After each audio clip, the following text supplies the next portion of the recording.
Welcome, everybody. Welcome to Chicagoland under the lights. The second of what will be 4 races here in Joliet, Illinois. This time it's the HTL Cup Series racing at Chicagoland. The elimination race in the round of 8. 4 drivers will be knocked out of contention for the championship tonight. Which 4 will be eliminated and which 8 move on? We'll find out at the end of 150 laps and 225 miles.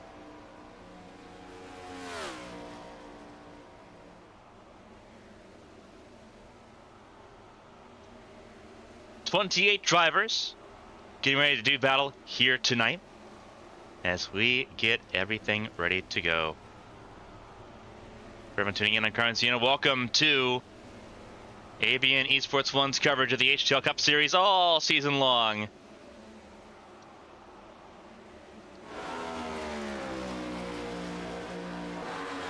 Cars on track, getting us ready to go here tonight.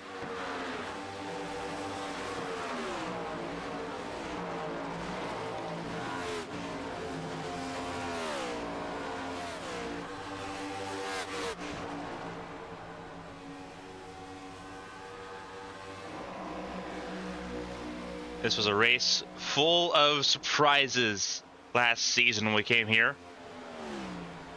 Wondering if we'll see the same thing here tonight. Josh Gaiman for Arrowhead Racing currently leads the timesheets here in Chicagoland in practice, ahead of Brandon Proudfoot and Caitlin Height. The point situation could not be any more significant.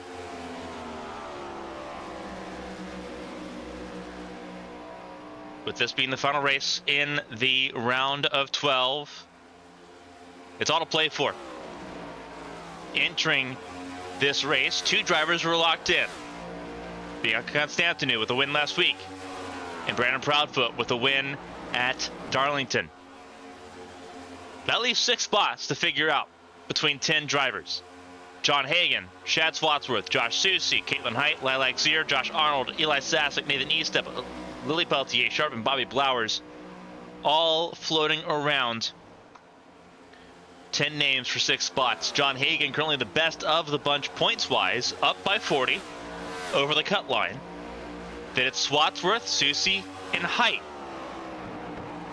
with Zier not far behind. Josh Arnold, by 5 points, has the cut line. Sasek, Estep, Peltier, Sharp, and Blowers are the ones underneath. Estep, out of the playoffs, will not be present tonight. Plays Peltier, Sharp, recovering from eye surgery. We'll see how she does here tonight, as well as Sasek, who was the first driver to point his way in to the playoffs to begin with, and Blowers, whose lone win in HTL Cup competition came at Atlanta. Some significant work to do here tonight for some of these drivers, but nobody out of reach. Blowers, the furthest one back from the cut line, is only 22 points adrift. With over 60 points on offer tonight, a really good result by Blowers in this race, especially in the stages, could swing things his way significantly. And that's his hope. As more drivers file their way in, we have 29 now. 28 is their lap time. The only exception is the most recent join to the lobby, Angel Santiago, with about 4 minutes and change left here in the final practice session. Again, Pacey Wygen, who has been following around, 4th fastest at the moment, ahead of Shad Swatsworth, who is 7th fastest. Swatsworth was really impressive here last season, looking to do so again. The entire Arrowhead squad, just like it was a week ago at Talladega, looking to try to dominate this race tonight. However, unlike at Talladega, be a little less luck, a little less last lap shenanigans than what we saw at the Monster Oval 7 days prior. Josh Gaiman, again, currently the fastest on track. Brandon Proudfoot, 2nd on the timesheets. Proudfoot looking to just grab some extra points, prevent the 3rd lock-in. Make everyone points their way in here tonight.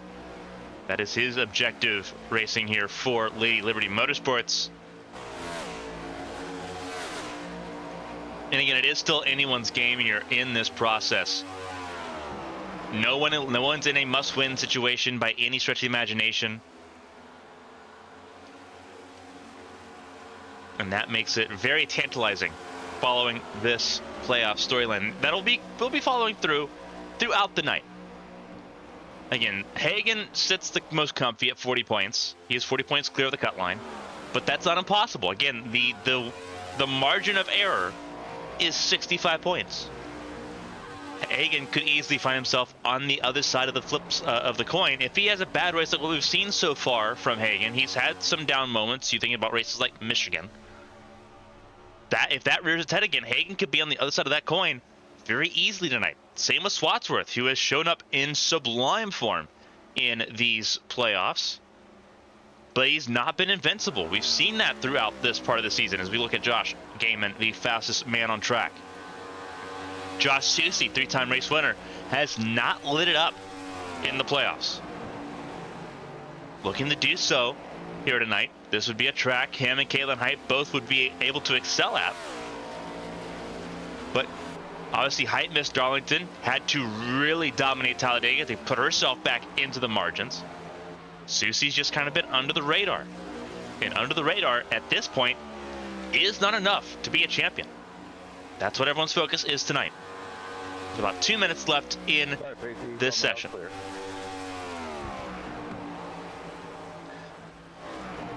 Lilac Zier sits level with Caitlin Height on points. Zier was obviously present at Darlington and Talladega. Height was only present at Talladega. But Zier sits 20 points clear of the cut line. That's not a bad margin. But again, it's all about how these first two stages go, especially the first stage. The first stage will be a huge indicator as to where everyone's going to be standing approaching the rest of this race. And there could be a very noticeable tone shift in this race once drivers begin to understand what they have to do to make it onto the next round. Josh Arnold, who has been, again, under the radar, sits right above that cut line by a mere 5 points over Eli Sasek, who has excelled at tracks like Chicagoland. Josh Arnold needs to put on his A game tonight.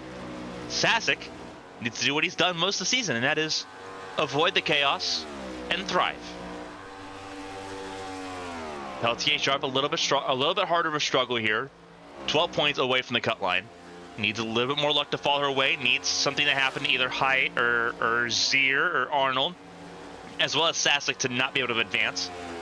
And then Blowers, the furthest one back, would need a little bit more chaos to happen in this race to make his way in. But again, it's not impossible, and he can race his way in on points. So that's going to be the fun topic tonight as we follow through. Again, stages earn points. If you win the stage, there's 2 of them that you can win. That's 10 points for winning a stage. Second place gets you 9 points, 8 for third, 7 for fourth, all the way down to 1 point for 10th. And we've seen a lot of scrambles for those last stage points in the past, especially at tracks like Chicagoland. Do we see it again tonight? Some very important question marks here in Chicagoland. It's a very important week for us here on ABN. All in the countdown to the start of the ABN Champ Car World Series season. Qualifying is almost upon us, so we're racing the trackside to watch qualifying get underway.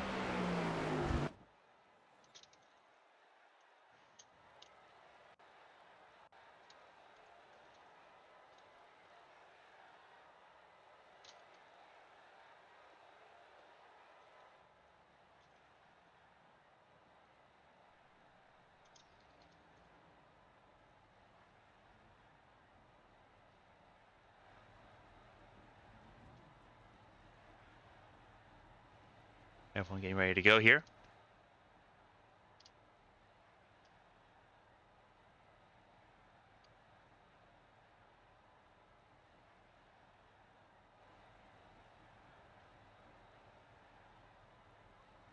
Qualifying order, I believe, We don't have the full 36 car field.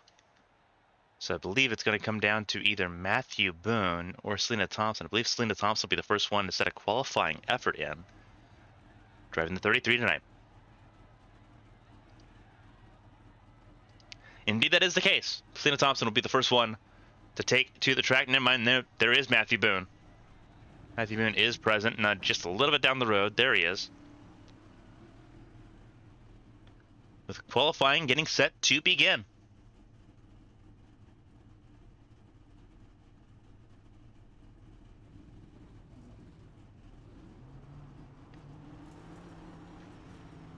Waiting for the drivers to roll here onto the track.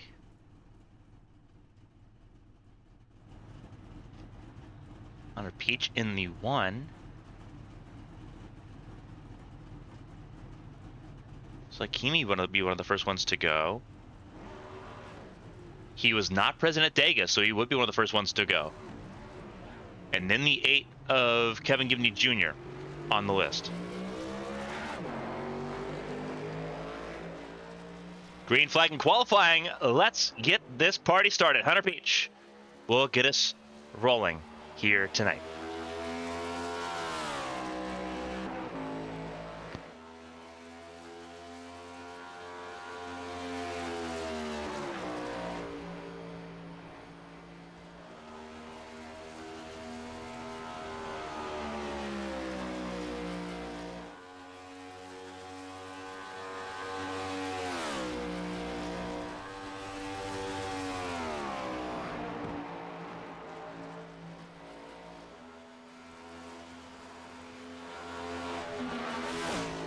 Of course, with those new, you have 1 lap. Peach is going to burn his a hard smack to the inside wall. You have 1 lap to try to make things happen. Peach burned his, so he will start at the back of the field.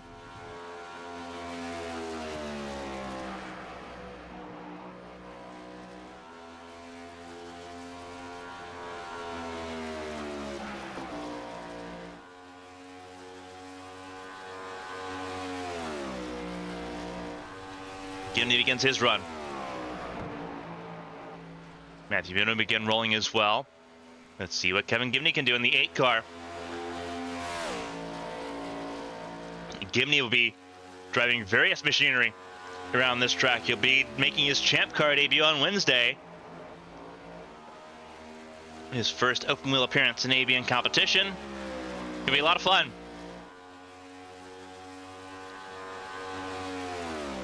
Across the line, Gibney goes top of the board. First one on the board, 31.261 for car number 8. Car 28, Matthew Boone, Season 2 Drivers' Champion. Now has a benchmark, as will Selena Thompson.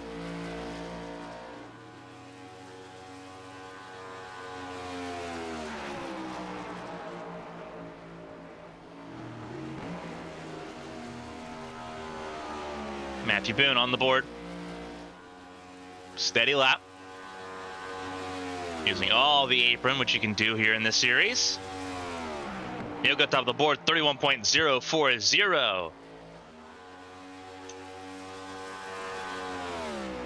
Up next, new look, new ride for Selena Thompson in the 33 tonight.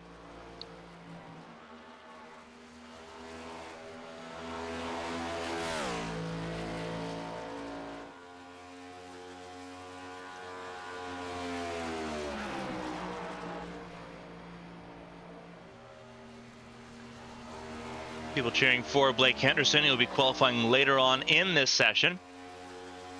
Thompson really far on the outside lane. Will be 3rd fastest, 31.452 for Thompson. She will start near the back of the field on the times as things currently run. Britain on the board now. And away we go. Let's see what Britain can do in the 68.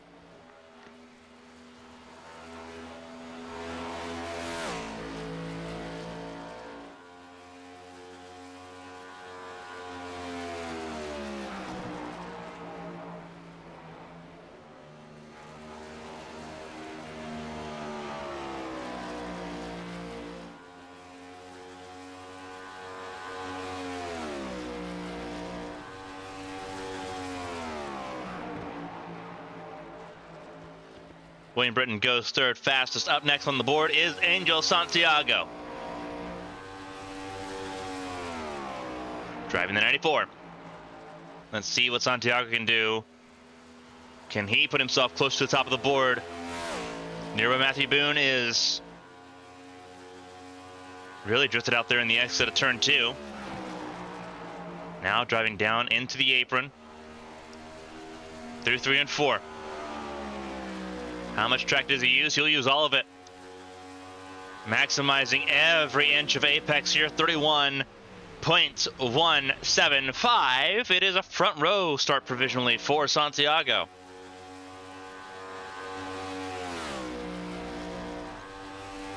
Jonathan Adams, the 88, up next.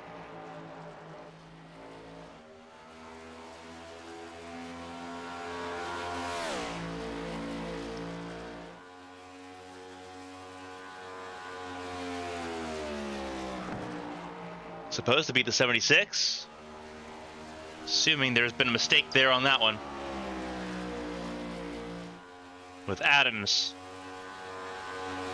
across the line. This could be top of the board. It is close. 31.099. 600 shy of pole. Wygen up next.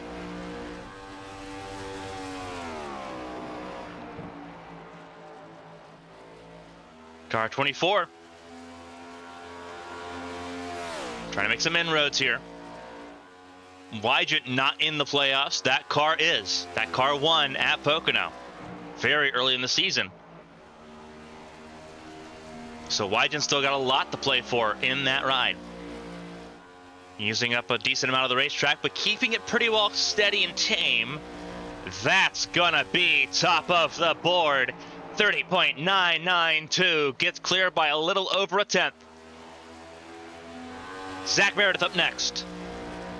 Repping his team, the Buffalo Bills, despite their last second elimination from the NFL playoffs. Meredith still standing by his team here tonight. Car 17 down the back straightaway. Let's see what Meredith can put on the board.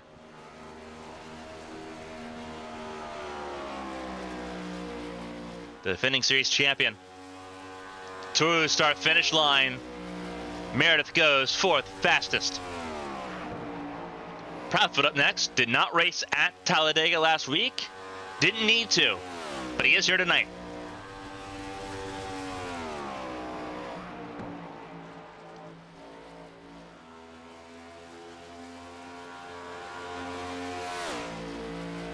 Riding it right towards the outside wall there, but keeping it very well steady.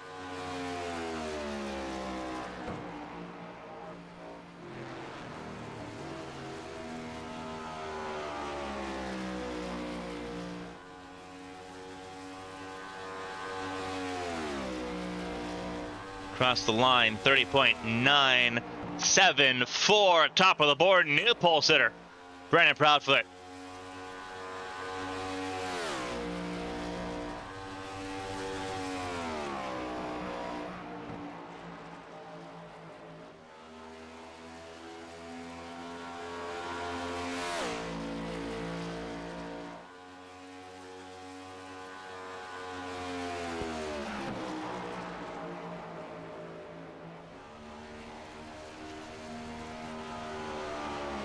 Tommy Withers in the 22 tonight, filling in for Gary Donaldson in a new look. Withers puts in a 31.278. Answering one of the questions from those watching live. Wygen is not battling for a championship. That 24 car is. So Coast to Coast Racing, the team that car belongs to, that 24 car, regardless of if Wygen or whoever is in it, they still have a race to run. So for the team owner, Zach Meredith, it's imperative for them to try to put the best driver in the car that's available. They've stuck with Wygen most of the season. So they're going to stick with Wygen here. But it's in that 24's case, it is the car that's in the playoffs, because it's two different standings. There's a driver's championship and then there's an owner's standings. And they aren't symmetrical. the same rules apply if for the Owners' Championship. If that car wins a race, it is locked in. But the drivers could end up not being eligible for the playoffs. And obviously, Coast to Coast has had a bit of a driver roulette wheel in the middle part of the season before landing on Wygent and going with Wygent and Peltier Sharp to end out the season. So that's the situation there as we watch Elias Flores at a lap time. He'll go 8th fastest with a 31.178. While we watch Ryan Moutre, I guess it probably would be safe to just talk what the team standings look like, what the Owners' Championship standing looks like, because it's different. Looking into the Owners' Championship, which is different, you have the 31 being driven by Brandon Proudfoot, locked in. Bianca Constantinu's car, the 61, is not in. That car did not win a race in the regular season, and it was not in on points. The 12 cars in the owner's standings is the 31 for Lady Liberty Motorsports, the 64 for Jacob Shangle Racing, the 18 for Arrowhead Racing, the 50 for Stepping Stone, the 81 for Lady Liberty Motorsports, the 11 for Arrowhead Racing, the 24 for Coast to Coast, the 55 being driven by Josh Arnold for Militia Race Club, the 91 and the 9 for Ascent Racing, the 13 for Coast to Coast Racing, and then the 17 for NFG Motorsports. So for Zach Meredith, he's not racing for a driver championship. He's racing for the Owners' Championship. So yes, it is two different championships effectively. It just some of it will overlap because some of the drivers have been in the cars all season. Others won't. Ultimately, what the drivers are racing for tonight, for the most part, is for the driver standings, which is what we'll be talking about mostly tonight. Obviously, once we get closer to the final race in Fontana next month, then we can really talk about both and how each situation are developed. But that's where we're at right now. Speaking of the 55, which is in both championship fights, Josh Arnold, above the cut line in one, below in the other. Obviously, he wants the Drivers' Championship if he can get it, but the Team's Championship is also important. Lap time on the board, 31.154, enough for 9th at the moment. Josh Susi up next.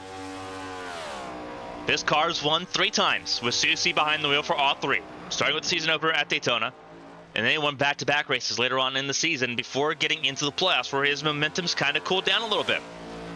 It's been very up and down for Josh Susi, but he's still in that elite conversation with Caitlin Height, with Brandon Proudfoot, and with Bianca Constantinu. So we'll see what Susi can do. This is going to be a track in his wheelhouse.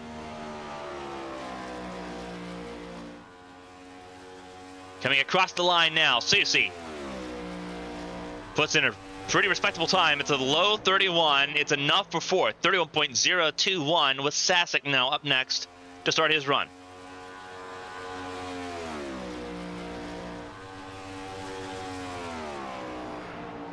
Kind of circling back to the whole championship conversation, we'd love next season, for season 5, to be able to feature more of this on our website so people can follow along as we go through the season. We just hadn't been able to roll out any features for that, and we didn't feel like it'd be smart to do it during the season. But hopefully next season we can have something on our website, abnesports.com, so that way you can follow along and see who's competing for what throughout the season. That's the goal. Obviously, that's still a little ways away with several races left to go in this season. Sasek went 9th fastest. So it seems you're either going near the top of the board or you're sitting right above the top 10 when you set your lap time. Peltier Sharp recovering from eye surgery. Did not race Friday night. Raced very minimally in the 24 hours of Daytona. A little bit of latency there for the 13 car. Should not be negatively impacting of her qualifying run. Across the line, we'll see the 13 Coast to Coast Racing Chevrolet go. And this will be a 6th place time, 31.054 for Peltier Sharp, with Swatsworth up next. There will be a period of time where I go quiet here during qualifying and we're just kind of focused on the drivers, because I also have to balance eating dinner. Have a day job, have to eat food, have to also do this. So there'll be a period of time where I kind of step away so I can focus on a little bit of dinner. We'll look at Schwarzworth here. There's still several drivers that need to set lap times. We're looking at about a little under a dozen drivers left to set a lap time here in qualifying. Schwarzworth making his way across start finish. What does his lap time look like? Make that top of the board, 30.885 for Schwarzworth. You want to talk about magic when it matters most. So far, it looks like that magic run set to continue. Apperson starts his run now.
Right on cue. Qualifying going to come to an end here. DJ Trott, the last driver to set a lap time. As we get ready to go, Chad Swansworth surviving the onslaught of drivers that attempted to take pole position from him. John Hagan came close, but he'll be on the front row on the outside. Going to the green flag here tonight.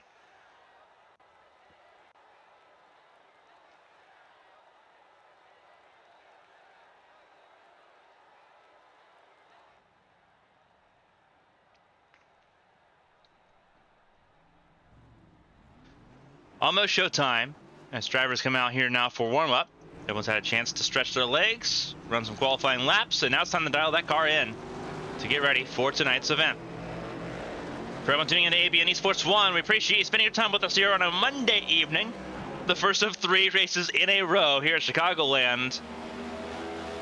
All culminating in the start of the ABN Champ Car World Series season on Wednesday here on ABN Esports 1. Again, for everyone tuning in, I'm Carmen Sienna. Thank you all so much for spending your time with us here on ABN 1. It's the elimination round in the round of 8. No, the round of 12, excuse me. 8 drivers will move forward into the round of 8 to keep their championship ambitions alive. 4 drivers will have their championship hopes cut short tonight.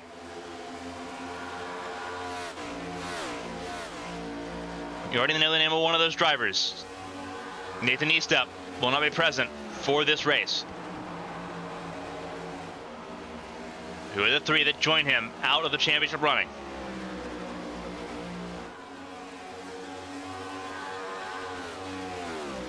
It is still anyone's world.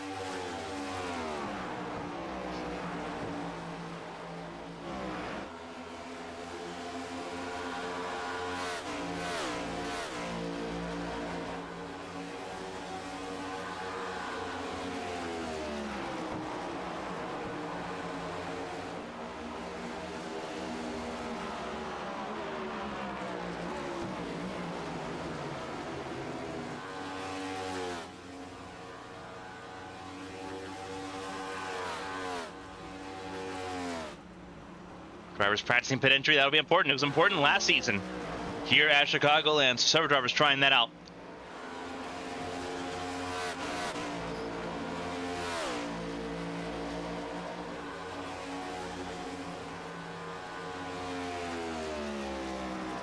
See if Swansworth also practices pit entry here. Looks like he will.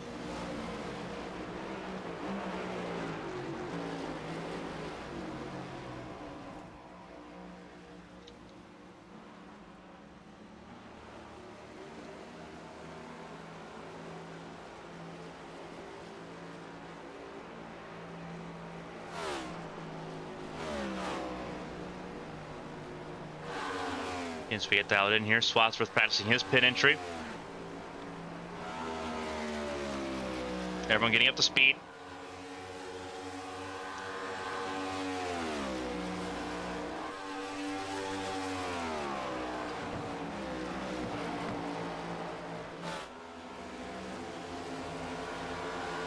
As we continue to roll here, watching Casey Wygent. In a few moments' time, we will go over the starting grid for tonight's race here, the Illinois 225.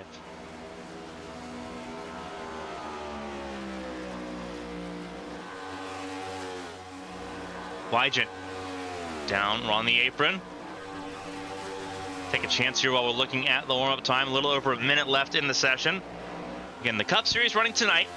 The HTL Hammer Down Truck Series tomorrow night. And then the ABN Champ Car World Series on Wednesday night. Obviously, we'll talk more about the differences in those series here as we run through. The biggest difference just in terms of the rule set. Obviously, in the HTL Cup Series and the Truck Series, what Casey Wygent's doing right now, perfectly legal. You can't do that in the Champ Car World Series. So, for the drivers doing both, Champ Car and Cup and the Truck Series, that is a mindful rule change to be aware of, crossing over between Monday and Wednesday night.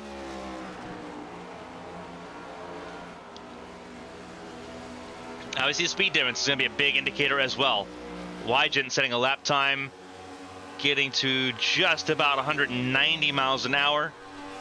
Champ car machines, by the time they reach turn 1, they're at 220.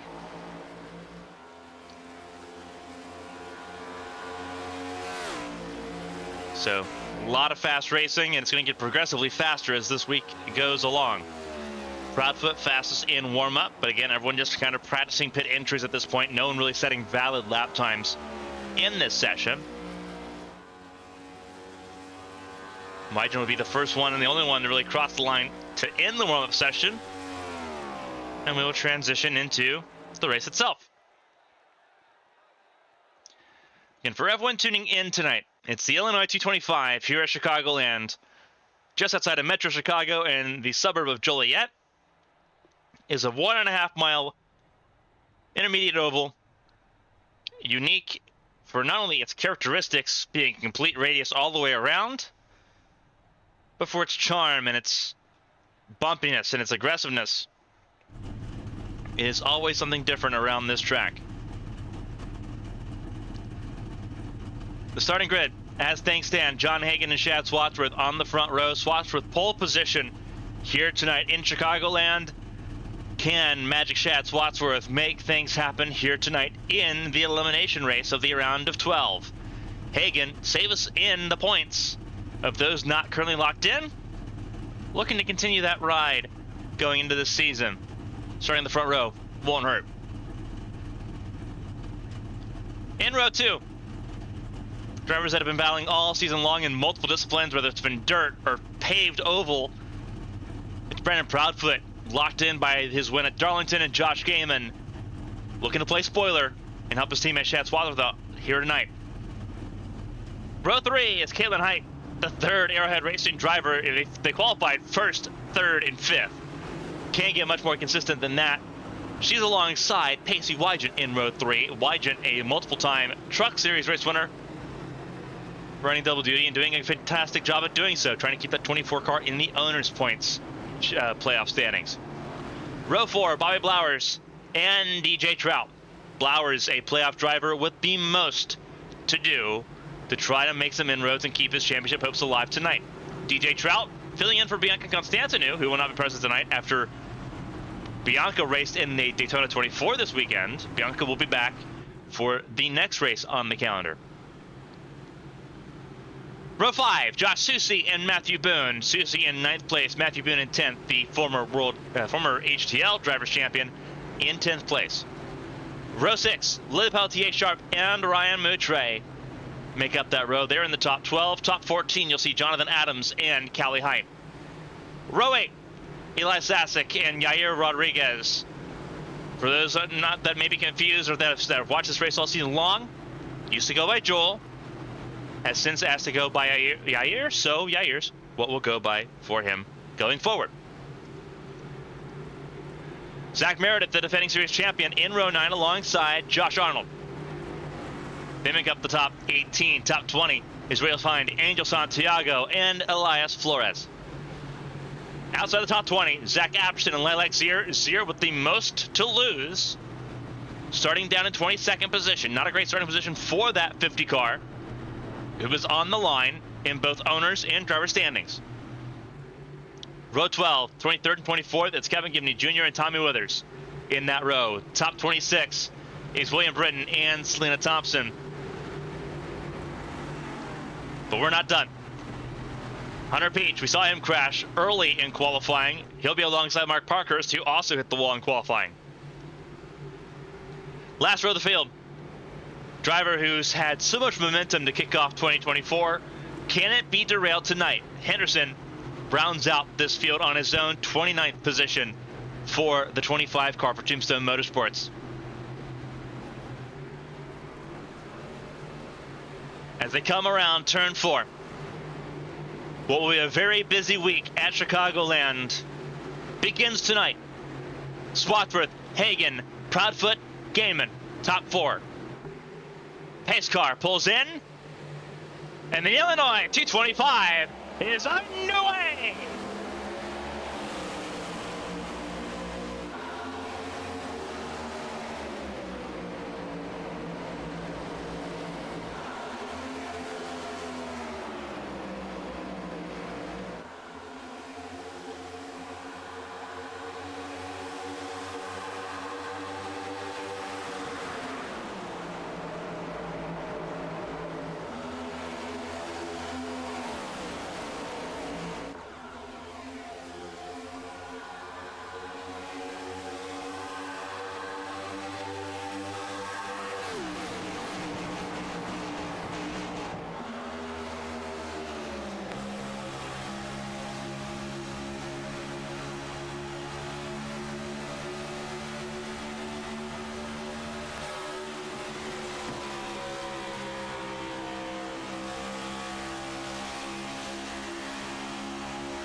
Opening laps in the books.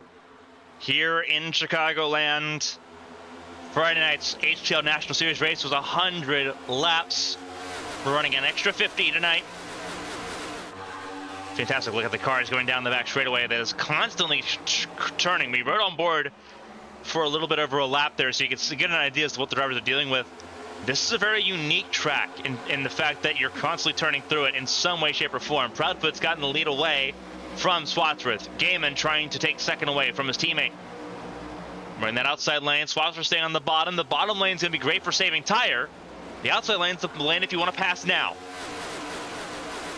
Obviously, a lot of drivers taking the now on this approach. Stage 1 ends at 25. Gaiman gets to second place. Wygent goes to third. Swatsworth will drop down to fourth place, but will have a chance to be clear. So both the front row starters have dropped several spots to get things going here tonight. Hagan trying to stop the bleeding, battling with DJ Trout.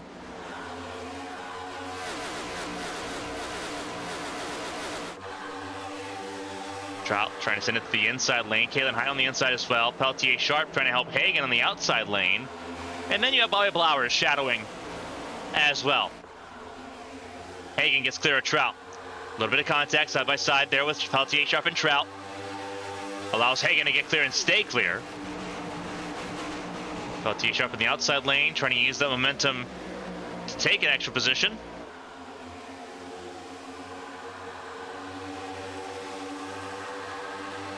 And top three, Proudfoot, Gaiman, and Wygent. Front of the field, and they are nose to tail. Swatsworth in fourth. Hagan now recovering to fifth. Peltier Sharp now in sixth. Then it's Trout, Blowers, and Height. A little bit of latency there. That is by Peltier Sharp. As they go 3 wide into turn 1. Height on the bottom, Trout in the middle, Blowers up top. Blowers needs to kind of keep this one in his mental checkbook because that could be a very useful strategy on Wednesday.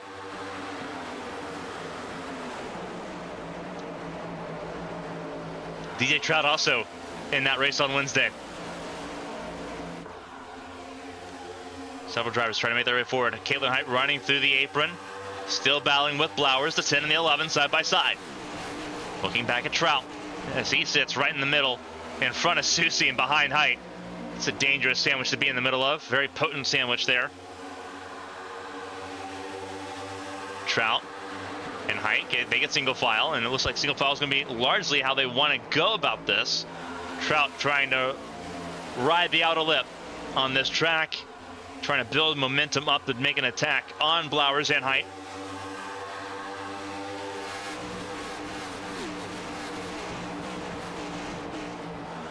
Let's ride on board with Trout. Right on board with him. This is what it looks like racing this car around Chicagoland. It is a constantly curved back straightaway. Not a sharp radius. It's a very slight curve, but it's a curve that especially if you're riding around the wall or if you're side by side with somebody, you're going to notice it significantly. DJ Trout thankfully has a lot of leeway, a lot of wiggle room. Whoa, trouble! That's Height and Peltier Sharp. And it's a huge crash. That's Meredith involved. That is Peach involved.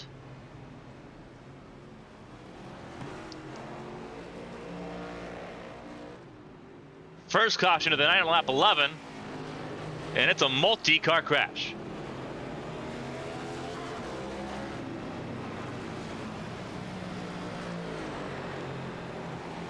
Looks like Caitlin Height looks like a little bit of damage there on the driver's side. And we'll see what happens here.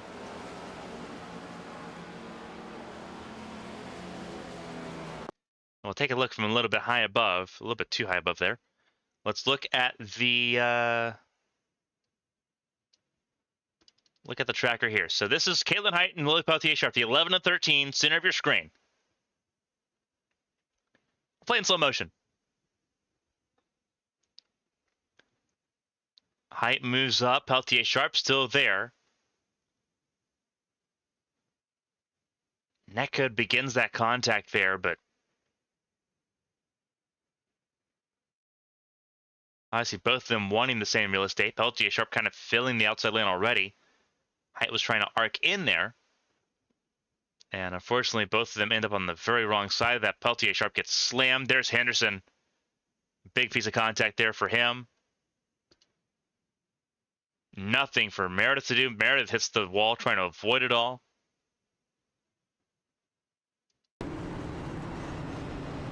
Elias Flores takes the grass, trying to avoid the situation. A couple cars hit, looks like that bumper from Meredith's car.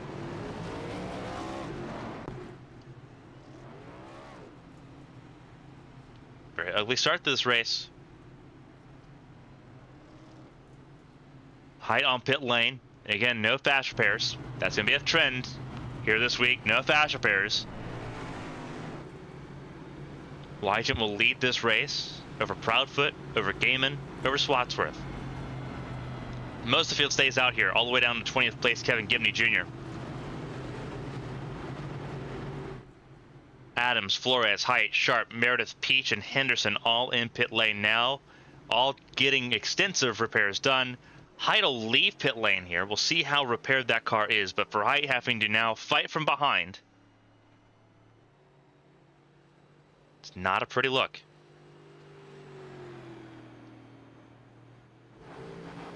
Again, for those wondering about the stages, there are two of them in this race. Stage 25 and stage 70, lap 25 and lap 75 are the stages.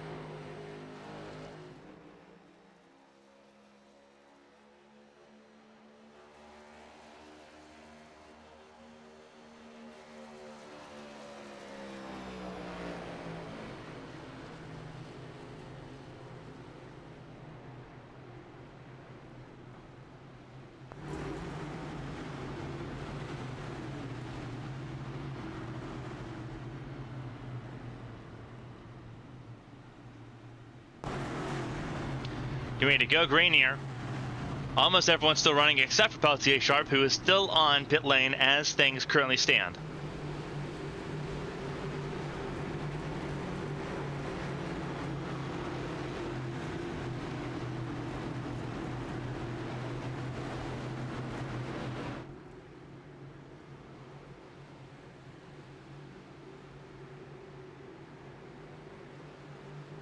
Wygent, Proudfoot, Gaiman, Swatsworth top four on this restart.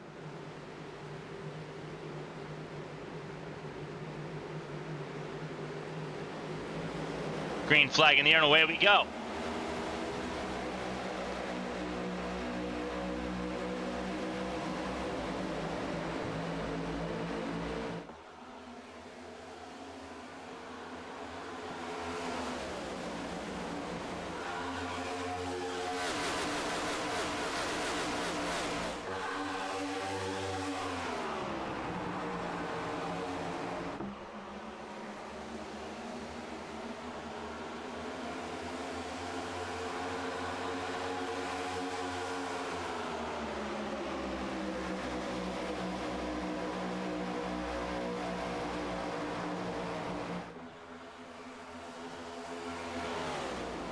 Wygent trying to hold on to the race lead ahead of Proudfoot, Gaiman, and Swatsworth.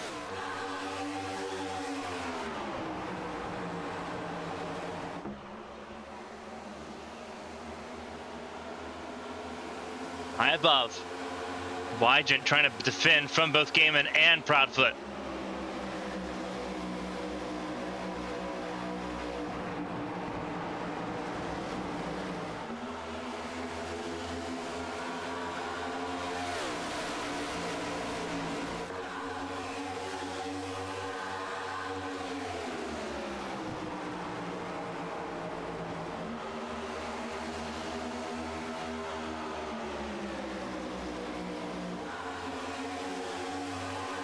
Wygent leads, Gaiman now up to second place. Proudfoot in third, Swatsworth fourth, Blowers fifth, and it's Hagen, Boone, Susie, Moutre, and Trout.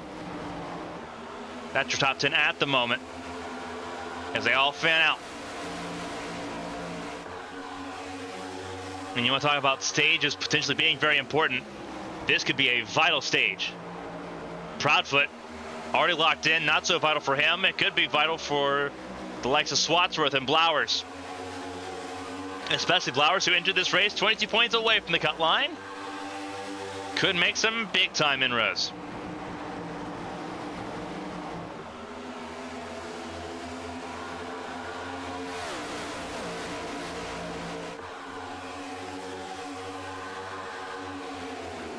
YG continues to lead the way over Proudfoot, Gaiman, Swatsworth, Blowers, Hagen, Boone, Susie, Moutre, and Callie Height. Now in the top 10, here comes Proudfoot for the race lead. Wygant leads that lap.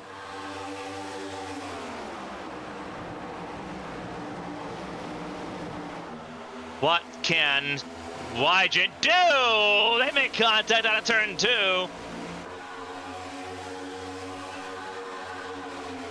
Gaiman went down, pushed Proudfoot a little bit down the back straightaway. Proudfoot did enough to get clear. And now Gaiman on the back foot, with cars all over his rear bumper, including teammates. That is further behind, and that is Blowers to the inside of Swatsworth.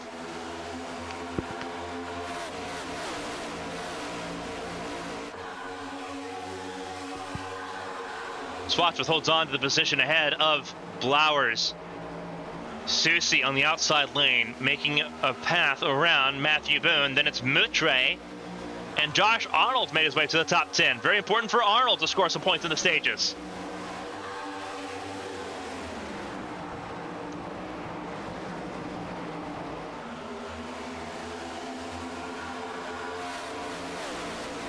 Proudfoot continues to lead.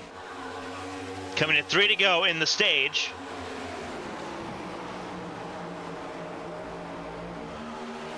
The pieces of what could be a wild race on hand are beginning to form. 3 to go in the stage. Proudfoot leads Wygant, leads Gaiman. And again, no one in the top 20 on that restart had come down pit lane. Jonathan Adams made a pit stop. He is now up to 17th place, so it's not really paid off for those that did come down pit lane. Gaiman now being passed by Swatsworth. Swatsworth watching now this battle for the race lead. Proudfoot led at the line. Wygant to the inside lane, wants the position for himself. Blowers being held up by Gaiman. Swatsworth, if he can try to win another stage, wouldn't that be special? Battling all over the racetrack. Here comes Swatsworth on the outside lane. Coming to the white flag in stage 1. Swatsworth goes to the bottom. Proudfoot goes to cover. Wygant can't do anything about it. This is where things can go poorly quickly. Leaning on each other, the 96 and the 10. Susie in the wall. Everyone keeps it pointed straight. Somehow, some way, they keep it pointed straight. Swatsworth sends it in on the inside lane, trying to get around Wygant. It will be Brandon Proudfoot's stage. Who's got second in the stage? It will be Wygant. Caution comes out to freeze the field. Much needed points for Swatsworth. Hagen comes one step closer to being locked in on points. Susie does it a little better to pat himself in the top 8. Blowers gets some points, gets 3 points there. Josh Arnold gets 2. Eli Sasek gets 1. So unfortunately for Sasek, Josh Arnold outscored him in that stage.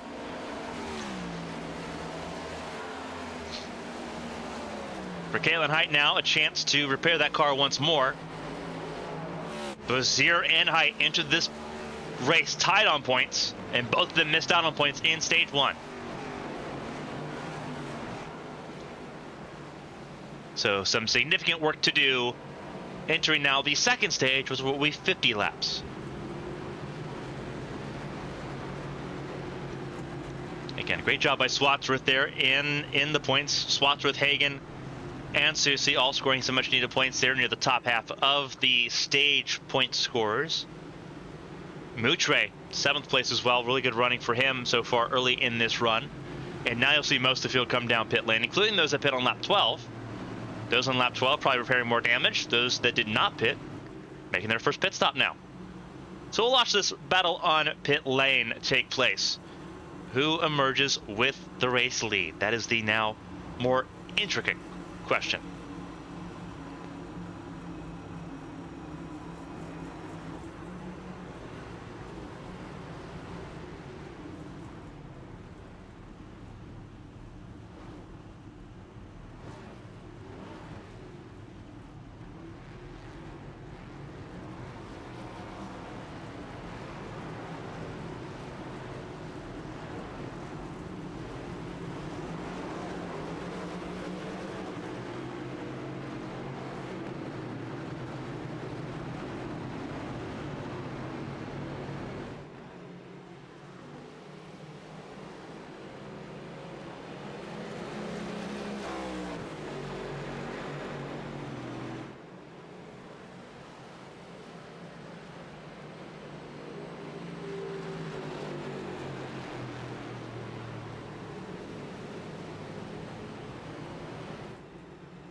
As you saw there on the race off pit lane, Proudfoot held on to the position, as did Pacey Wygant, Swatsworth, and Hagen third and fourth as well. They stayed in position despite Hagen trying his best to beat Swatsworth off pit lane. Moutre gained 2 more spots over Susie. Gaiman lost a couple spots there. Arnold, Sasek, and Trout rounded out the top 10 there.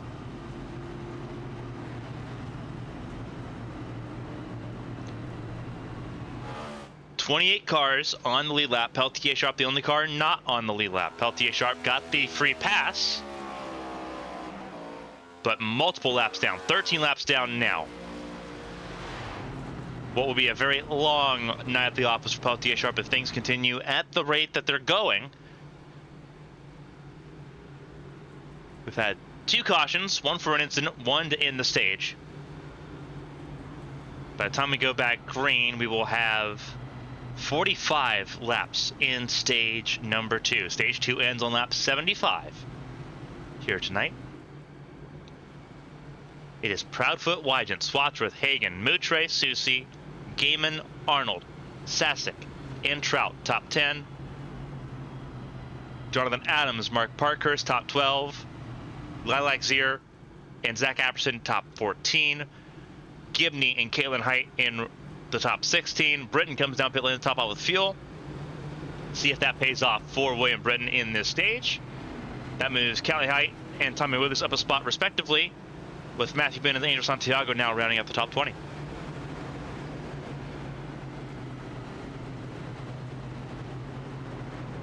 Some more cars coming out of pit lane after getting some more damages repaired. Still missing front end is Zach Meredith. He is a couple fenders away from being a modified. Blake Henderson getting some more repairs done, as did Hunter Peach. They'll be at the very tail end of the field.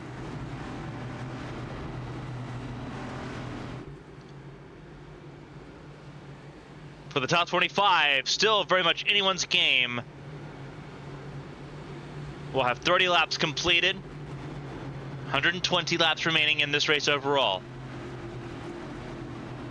The stakes continue to amplify here in Joliet.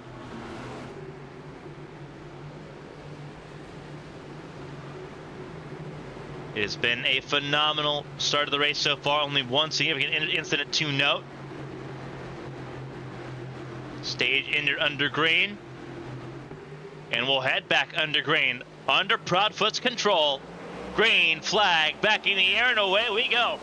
And a really good start by Proudfoot and by Swatsworth. They'll get clear. Going through 1. Wygant winds it up on the exit of turn 2. Gets back to the outside of Swatsworth. Hagen couldn't do the same. Swatsworth slots in 3rd. And now Wygant's on the attack. Hagen Still trying to move, and again, look at the sun. As it continues to set, this track will change and evolve.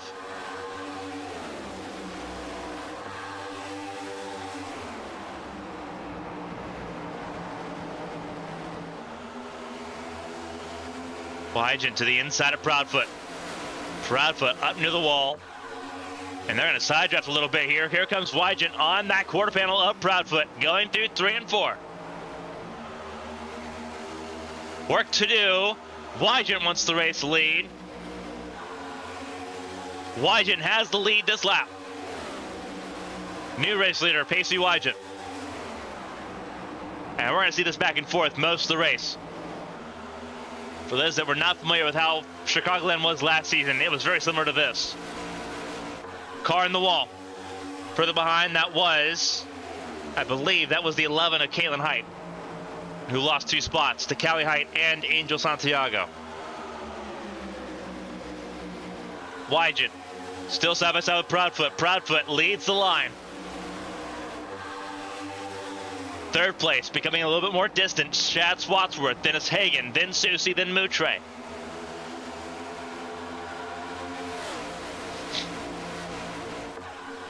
Down the back straightaway. Still side by side, and the difficult part now for Swatsworth, the only lane available is the far outside lane, which burns tires the most. You could use that in stage 1. You cannot use that right now, with stage 2 being 45 green flag laps.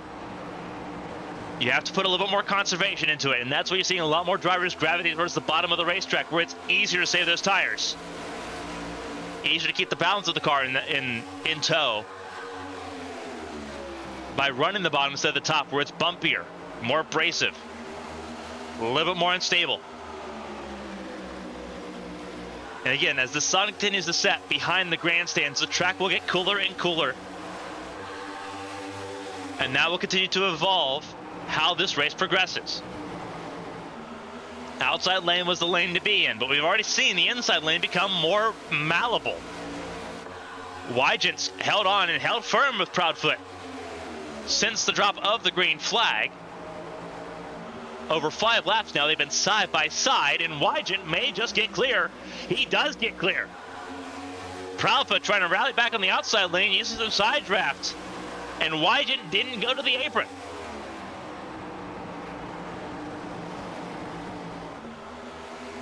Proudfoot did not lead that lap. Wygen did. Proudfoot on the outside lane, trying to wind his way up. Wygen keeping a nose on that quarter panel into 3 and 4. Just stabilizes that car enough, adds a little bit of a parachute effect on that car enough.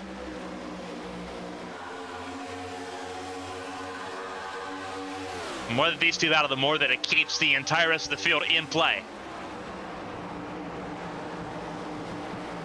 And that is a Chicagoland effect. We'll see it again on Wednesday night in the ABN Champ Car World Series.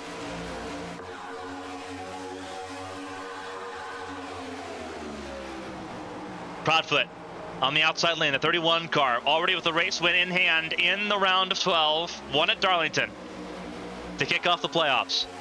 Wygen still looking for his first win in the Cup Series. Almost contact as they side draft down the front straightaway into turn 1. Again, Swatsworth in the catbird seat if these two continue to race hard and overstep that limit. We've seen latency intervene already in this race. It pokes its head out at the most inconvenient times at times. Wygen will lead this lap. Proudfoot gets it after the line, but the lead will go back and forth. Proudfoot drifting up a little bit more, trying to get clear of Wygen. Trying to reset the position counter here. And Proudfoot still isn't clear of Wygen. Wygen gets right to that left rear quarter panel of Proudfoot and just sails it through 3 and 4.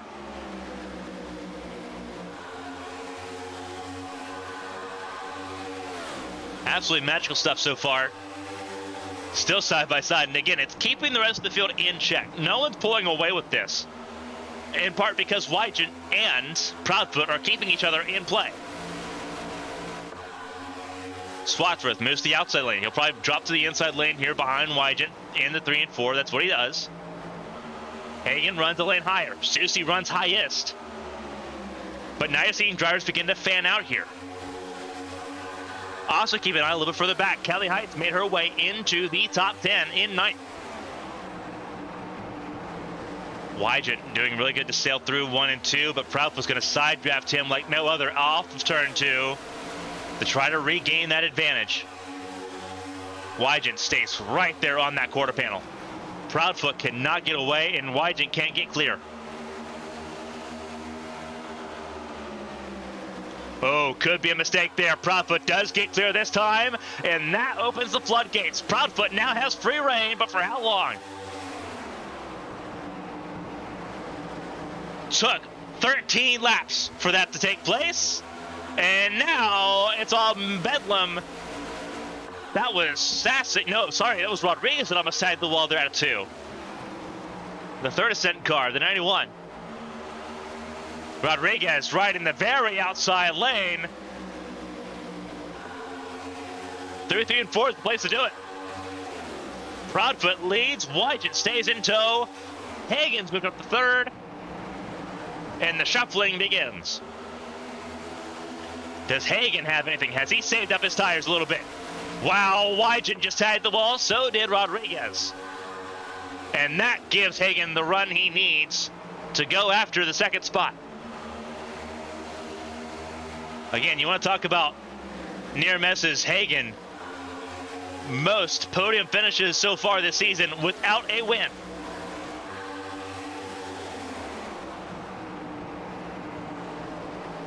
Swatsworth gets right back to 3rd place somehow, some way, and now Mootrace chases Hagen up the hill. Hagen tags the wall, and it is pandemonium. Kelly Height tags the wall, getting chop blocked by Gaiman. And it is pandemonium in the top 10, and you see the cluster of cars.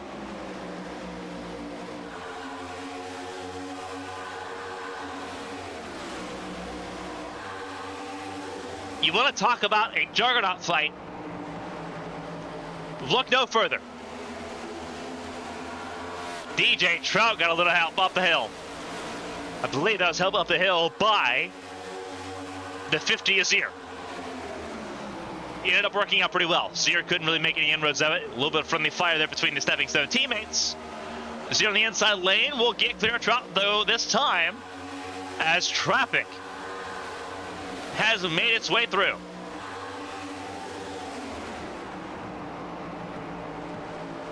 Up front, it is still the Brandon Proudfoot show ahead of Shad Swatsworth and Josh Susie. Both of them have gotten around Pacey Wygant.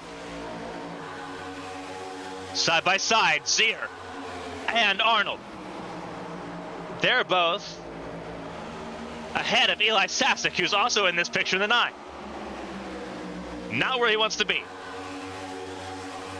Because again, Sassic needs to be ahead of Arnold. And he's not. Kalen Height almost back to the top 10.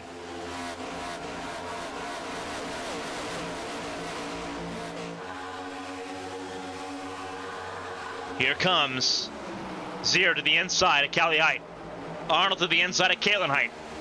Santiago in the 94, Sassic in the 9. This is all mid-pack. Susie with a mirror full of Wygant.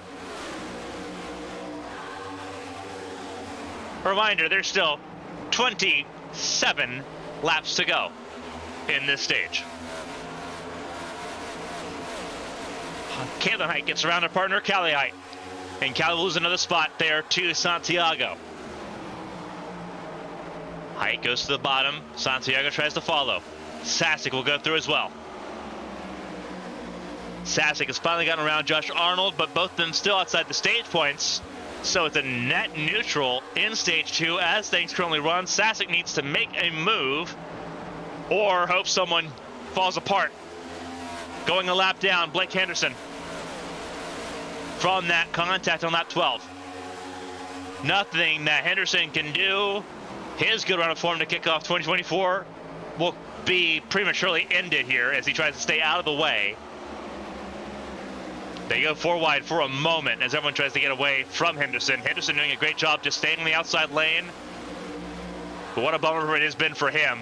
Did not have a good qualifying run, and it will not be a good race finish either.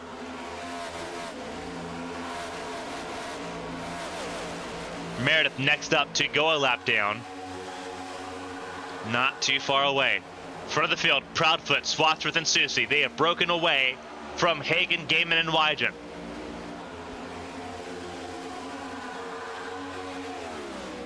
"24 laps to go."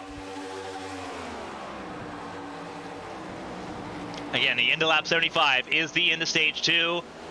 Proudfoot won stage 1, would love to win stage 2. So is Sad Swatsworth and Josh Susie. Playoff drivers 1, 2, 3, 4. 0 up to 6th.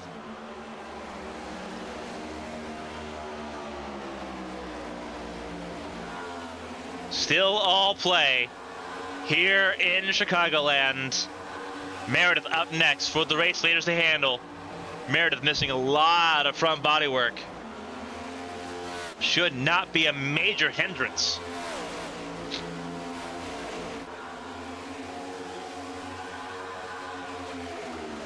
Proudfoot, followed by Swatsworth. Swatsworth gets to the inside, gets some clean air to the nose of that Toyota.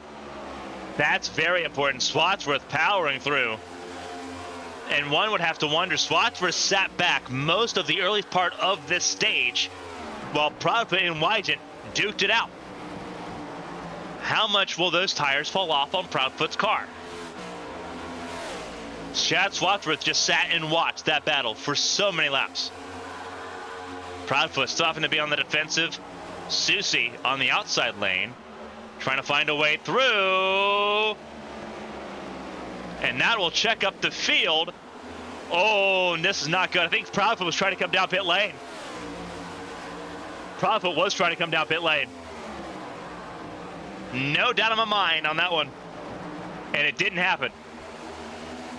Because Hagen, Gaiman, Calliope, Josh Arnold, Kevin Gibney Jr., and Parkhurst, they're all in. Yeah, he was trying to come down pit lane and couldn't. And now it gives Josh Susie the race lead, new race leader. And Proudfoot going to try to come down pit lane again. Very difficult pit entry. Susie comes down pit lane as well. Can they get it down to 50 miles an hour? They can. Does Kaylin Height do the same thing, or did she get penalized for speeding? We'll find out.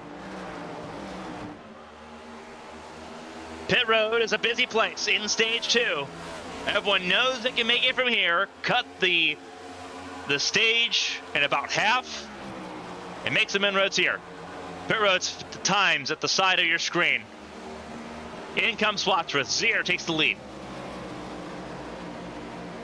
And caution's out. Caution's out. Caution has come out for the 3rd time tonight. And who is it for? It might have been for Josh Gaiman. It may have been for Josh Gaiman.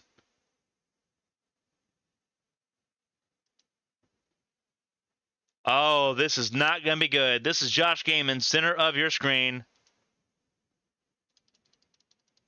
Oh, and he is on his own. Gets loose there out of turn 2 on the apron. Looks like he keeps it pointed for the most part. Oh, and then he just, oh no. Not a mistake you want to make.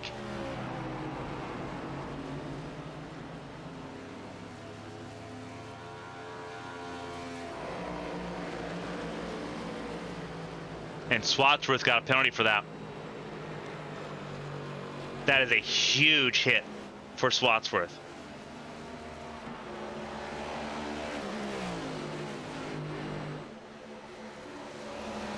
Actually, it looks like Ryan Moutre could have also had something to do with this as well.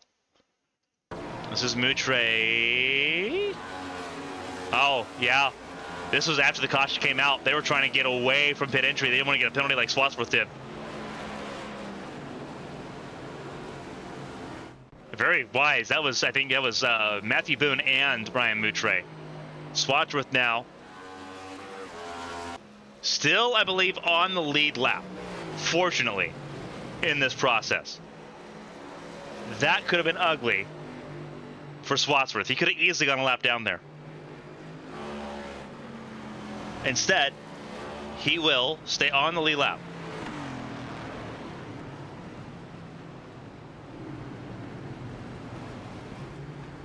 And for the drivers that had just come down pit lane, now they need the wave around to get back on the lead lap here. This is going to put them behind the 8 ball significantly. Lap cars coming down pit lane now. That's Henderson and Peltier Sharp. Both of them still have extended repairs to make. Hunter Peach in pit lane as well.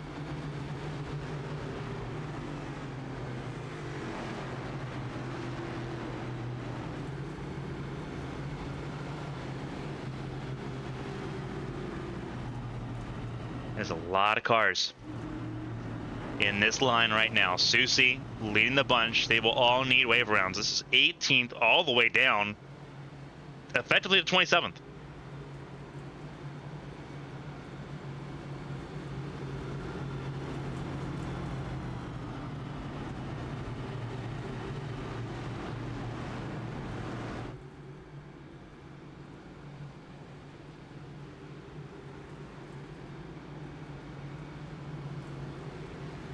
So for the third time tonight, caution is out, and this makes it what will be a 15-lap sprint to the finish, similar to what we saw in Stage 1.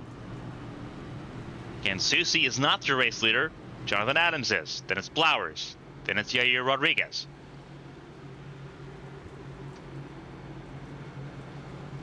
Susie, Proudfoot, and Height all in the same position now, and that is use the wave round. And then Hope, a quick caution, neutralizes this field and gives you a chance to fight for something. Zach Meredith coming out of pit lane. Hunter Peach coming back down pit lane, again for extended repairs. That car looks mostly repaired. Must be suspension work that is left on that one car at this point in time. Jonathan Adams will take the race lead, and he will choose the inside lane. It's Blowers to the outside. Then you have Rodriguez and Santiago on the outside lane of row 2. Row 3 is where you'll find Ryan Moutre and Matthew Boone. Row 4, DJ Trout and Lilac Zier. Row 5 is where you'll find Tommy Withers and William Britton.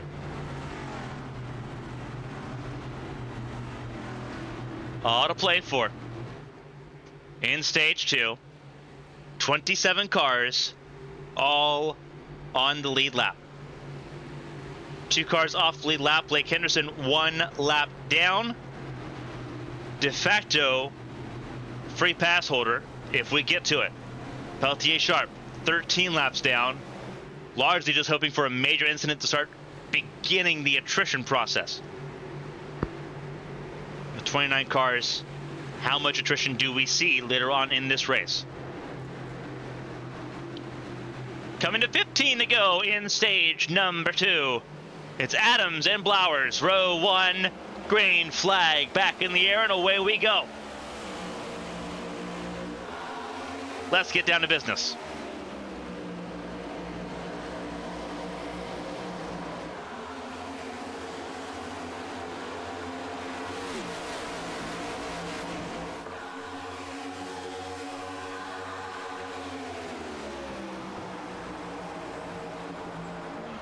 Cars in the wall for the back. Adams, Rodriguez, Blowers, top 3. All of the chaos, all the pandemonium is further back as some of the faster cars try to make some inroads here throughout the traffic. And again, this flipped the field upside down. Caution's out. And it is Kevin Gibney Jr. and a heap of fiberglass. That number 8 car is crab legging. That might be race done for car 8.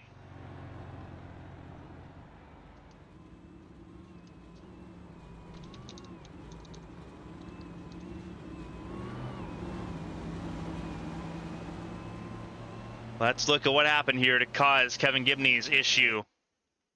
And this on the front straightaway, this is right before start-finish line with Josh Arnold.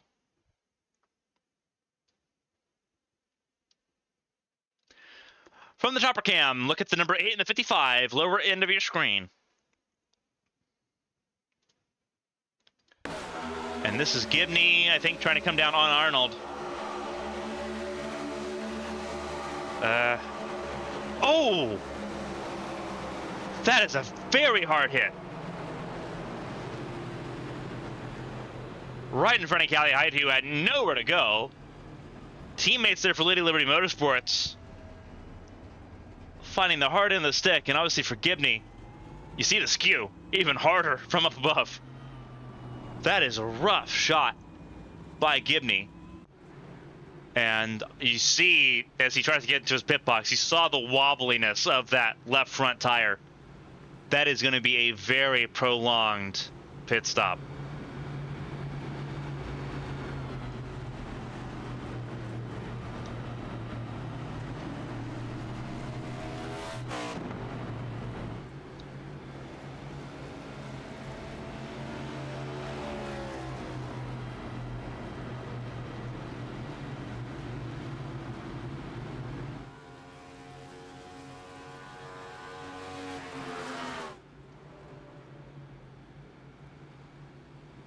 And this makes things interesting.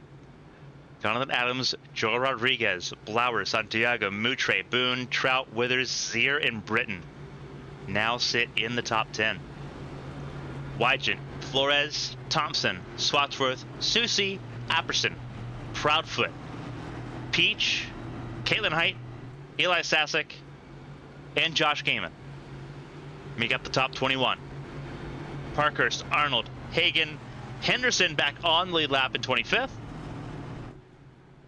3 more cars in pit lane. Zach Meredith, who is taking more repairs. He'll stay on the lead lap, but still working on getting that car repaired. The 17 car missing most of its front assembly. Callie Hyatt leaving pit lane as well, now severely wounded with a significant portion of this race remaining. And Kevin Gibney sitting with a ton of repairs to have to make. Lights still out on the pace car, so we'll take a second to take a refreshment break here while we're under caution. For everyone tuning in to ABN Esports 1, this is day 1 of 3 in a row at Chicagoland Speedway. Tomorrow night, 8:15 p.m. Eastern, 5:15 p.m. Pacific. We'll be live here again with the HTL Hammerdown Truck Series. And then Wednesday, the main event of the week, it is the ABN Champ Car World Series. Champ Car racing back on ABN screens Wednesday, 8 p.m. right here on ABN Esports 1. We appreciate everyone spending your time with us, whether you've been with us from the start or joining us here now. Buckle up and enjoy the show. We're coming to a 9-lap shootout to end stage 2. That's what we're waiting for now. The lights will turn on the pace car, and we will get ready for racing to try to finish the stage under green.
Getting ready to go green. Here in Chicagoland, going the 9 to go in stage 2. All to play for in this stage.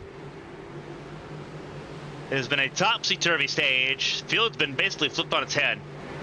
Jonathan Adams and Bobby Blowers on the inside lane. Yair Rodriguez and Angel Santiago on the outside lane. Green flag back in the air. 9 laps to go in stage 2. Here we go. Moutre, not a great start. Backed up that inside lane.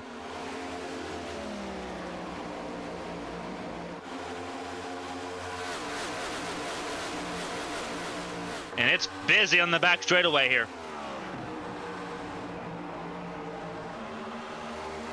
Rolling through 3 and 4, side by side. It's Ascent teammates there with Rodriguez and Blowers. Blowers in the playoffs, Rodriguez not. Can we make it to lap 75?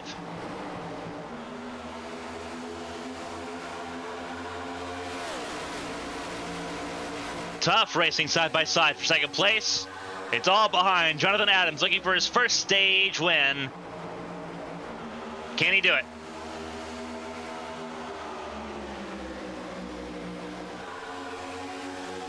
Adams goes right down to the apron. No one behind him did.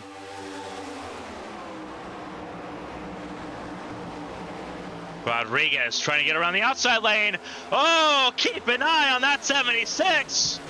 Who's gonna go for a wild ride? No caution. We stay green. Somehow, some way, and Rodriguez ends up with the lead over Matthew Boone and Angel Santiago, coming to 6 to go in stage 2. It was going so well for so long, it went so bad so fast. Rodriguez now leads over the former HTL Cup Series champion.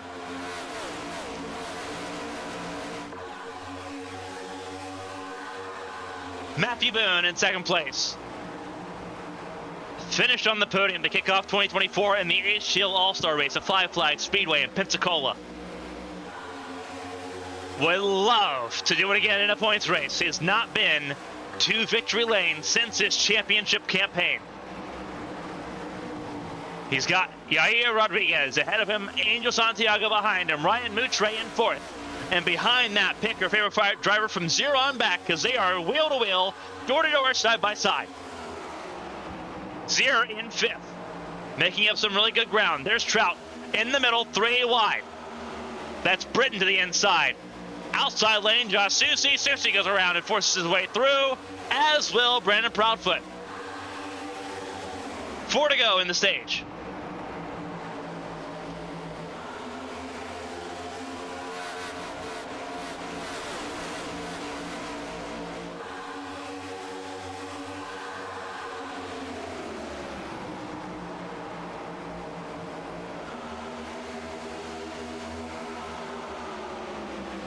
Rodriguez continues to lead. It is a madhouse. The further on back you go, outside the top 5 to the fringe of the top 10 in the stage points. Blowers in 9th, Trout in 10th, Caitlin Height in 11th. Everyone trying to make some inroads, now using the outside lane and relying on it. There's Hunter Peach, he's in the mix now. As is the 33 Selena Thompson. Trout loses 10th. Height back in the points. There's Swatsworth in the 18. He needs some more points. He would love to have some more points in this stage, but they will be hard to come by with how inverted everything is. William Britton defending from Blowers and Height. With 2 to go in the stage, Kaylin Height trying to defend from Hunter Peach as well as Swatsworth tries to avoid the bouncing around Selena Thompson. Kaylin Height in 10th. White flag in this stage. Stage 2 will come to an end on this lap. Whoa! Kaylin Height tried to shut the door on Trout. It checked up Trout, but it almost ended Kaylin Height's race. And now Kaylin Height beginning to feel the pressure. Coming around, it's Yair Rodriguez to win the stage over Matthew Boone and Angel Santiago. Hunter Peach takes the last stage points.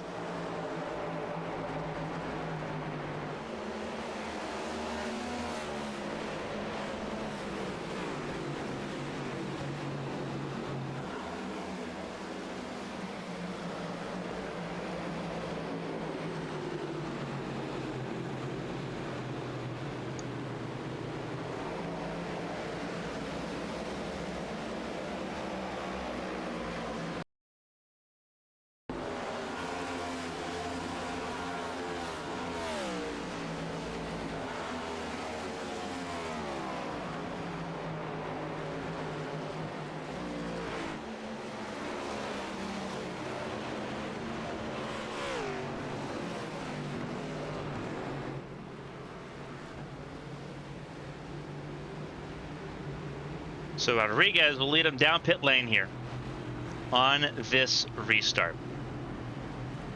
We'll see how pit lane goes. It's been a wild time so far in this race.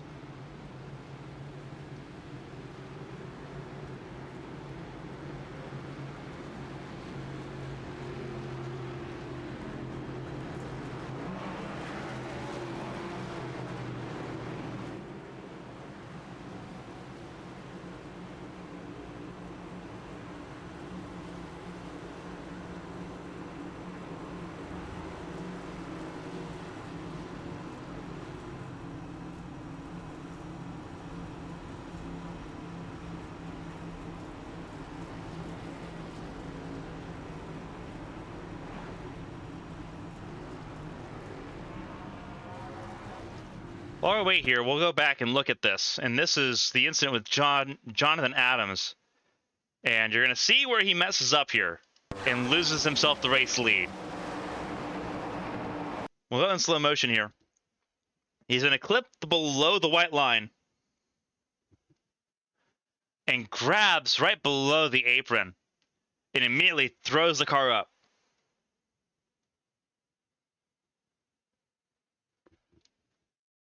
And Blauer's nowhere for him to go.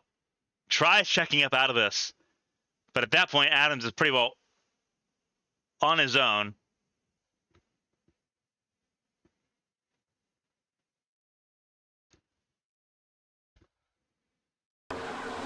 And around he goes for a ride.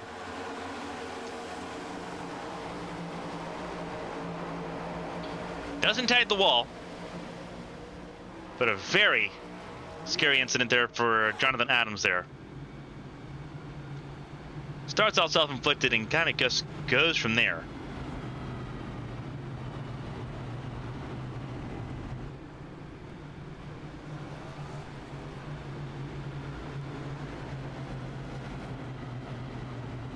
Brandon Proudfoot ends up ahead of Yair Rodriguez.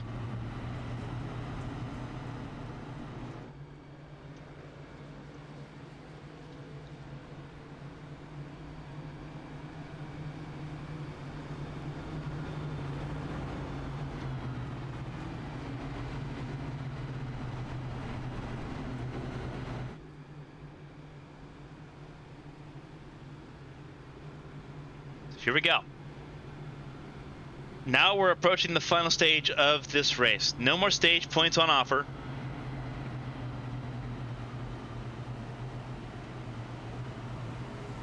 It's time to get serious.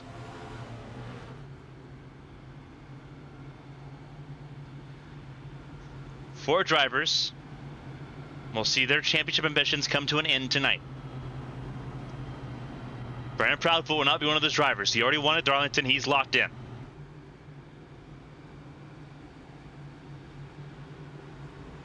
Still fair game the further around you go. Only running retirement in this race at the moment, and that is the number 8 of Kevin Gibney Jr. He will end up in 29th position. Peltier Sharp will complete 2 more laps and get around Gibney.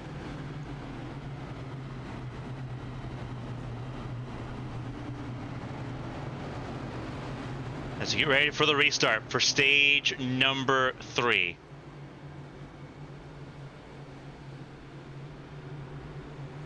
Coming to 70 laps to go in this stage.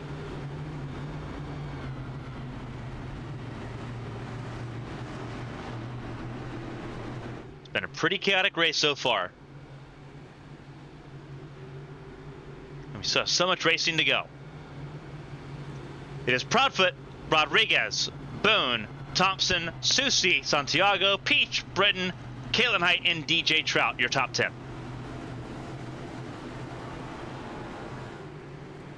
That is how we'll get started.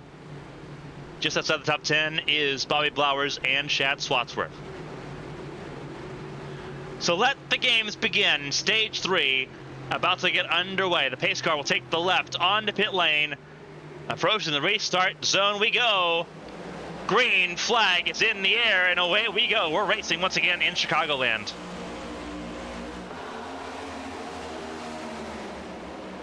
Proudfoot, the stage 1 winner. Got a good launch over Rodriguez, the stage 2 winner. Boone in third. Santiago fourth. Tag of the wall there. That was Trout.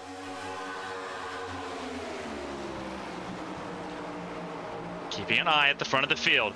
Lucas Sienna Thompson staying on the outside lane, far outside lane. Trying to buy momentum here.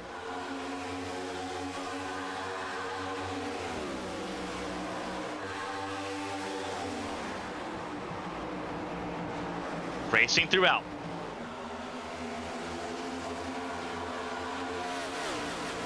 Rodriguez behind Proudfoot, ahead of Matthew Boone, a little bit further back at the fringe of the top 10 is reapplying DJ Trout after he tagged the wall. Peach ahead, as is Caitlin Height.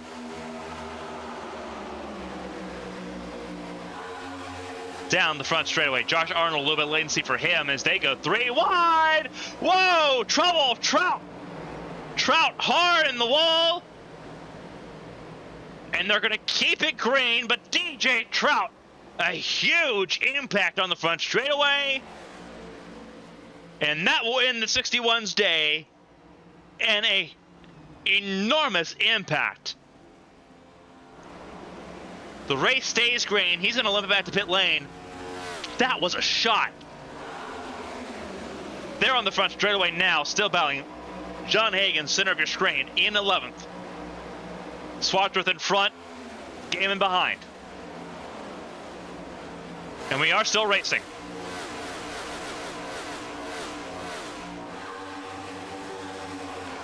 Trout will make it back to pit lane. But what a shot. Gaiman gets around Hagen. Callie Height will try to do the same. Hagen has no momentum at the moment. Trying to find some. Sasek covers off Apperson. And forward we go.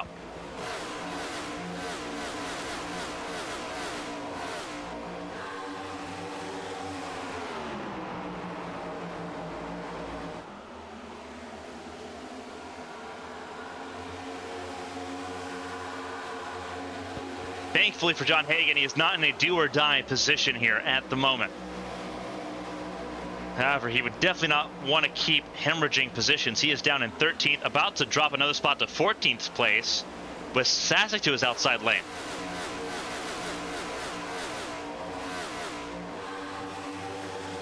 Again, Hagen, there's still a lot of race left in this as well. Still pit stops to go.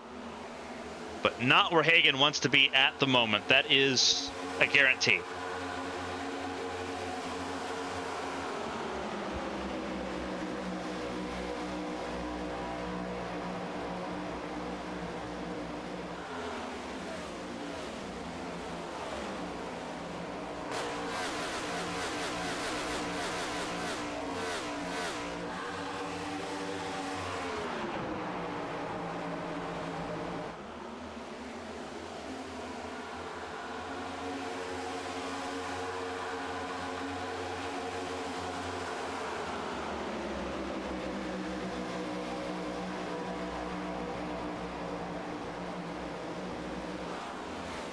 See if we can find the issue there for DJ Trout's mistake in just a second.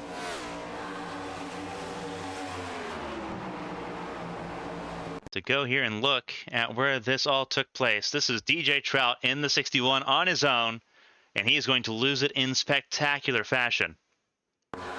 Just completely loses it here. Tries riding that white line, and you just don't do that.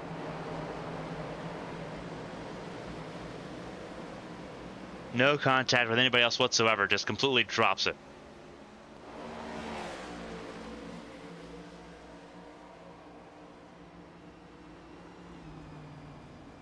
It's not something you can really do at places like Kansas and Kentucky where the banking isn't as aggressive on the front straightaway, but it's especially abysmal to do it here at Chicagoland. Unfortunately, Trout, a rookie mistake. We'll see that car out of this race.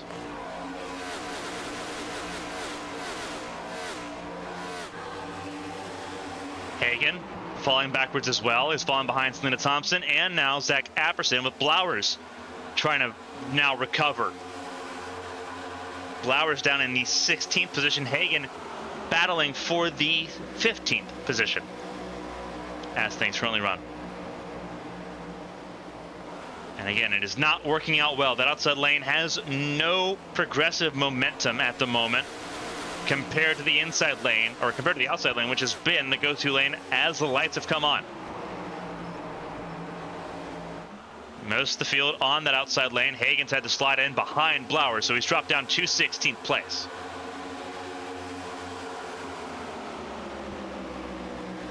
Apperson on the apron there, trying to get around Sienna Thompson. Will stay on the inside lane as well.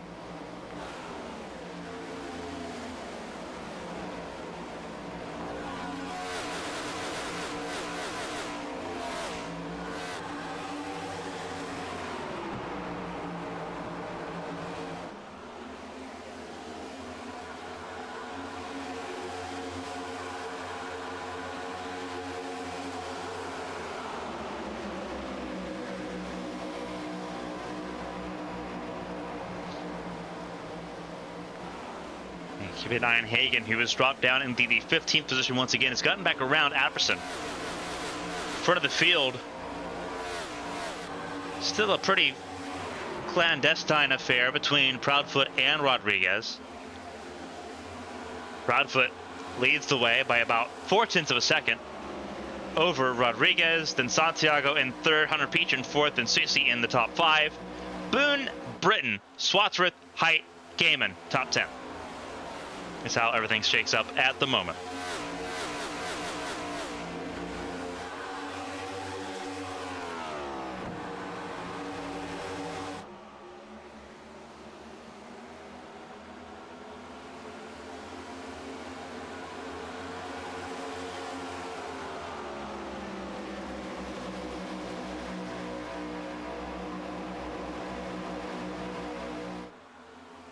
On the inside lane, so Rodriguez goes high in the outside lane, but loses time in the process. Santiago went to the inside lane as well. Hunter Peach up to 4th. Hunter Peach spent a significant amount of time off the lead lap in this race, and now back in it.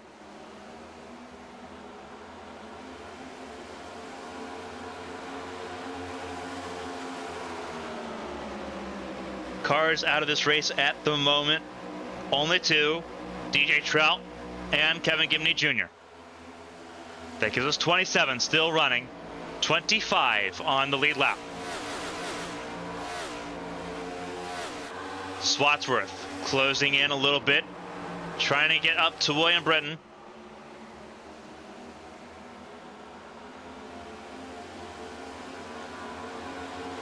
As the work continues at the front of the field, it is the Brandon Proudfoot show. Right now, there's still pit stops to be made, so by no means an easy task. But Proudfoot in the catbird seat. The question is, who rounds out the rest of that podium? Santiago makes a move on Rodriguez to get to second place. Rodriguez was running the outside lane. That outside lane burning those tires up like a supernova. Santiago, one of his highest runs outside of plate races so far this season. Santiago closes off Rodriguez. Defensive driving there, approaching turn 1 before going back down below that outside lane. Trying to make some inroads here. Santiago racing for his best result of the season, his best result for over a year, if he can hold on to this. Very important. So Rodriguez just tagged the wall. That could be significant there. If he tagged the wall in just the wrong area, that could send that 91 car flying backwards.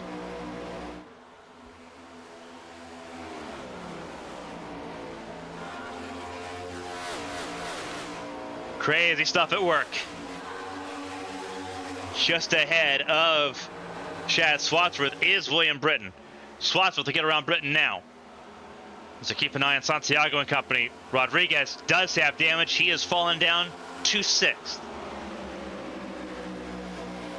We'll pivot here a little bit further back. There's where Swatsworth is, getting around William Britton. Britton can go an extra couple laps on fuel. We know that. We've seen it happen.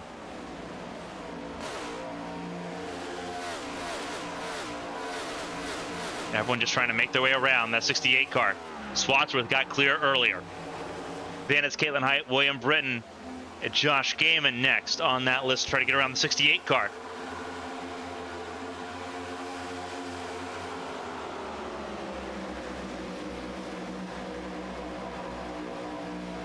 Josh Gaiman moves forward a spot.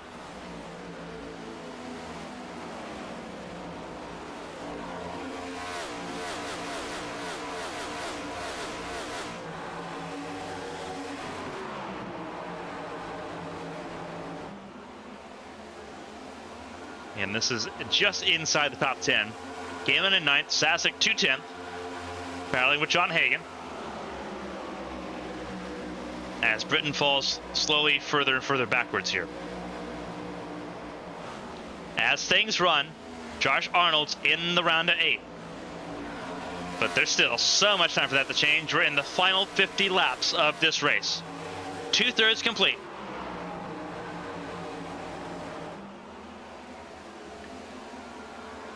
As we keep an eye on this battle.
Less than 50 laps to go, coming to 47 laps to go in this race.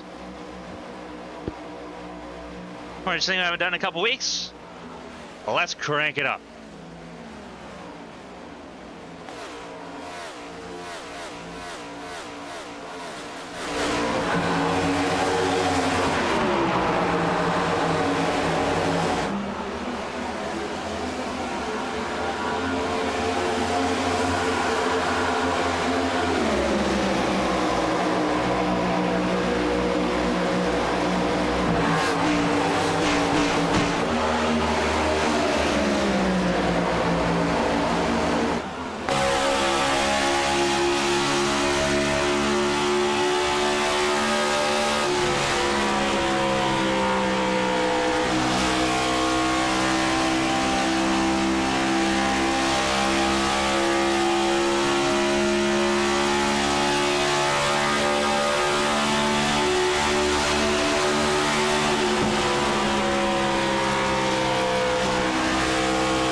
Pit stops underway here in Chicagoland for what could be the last time.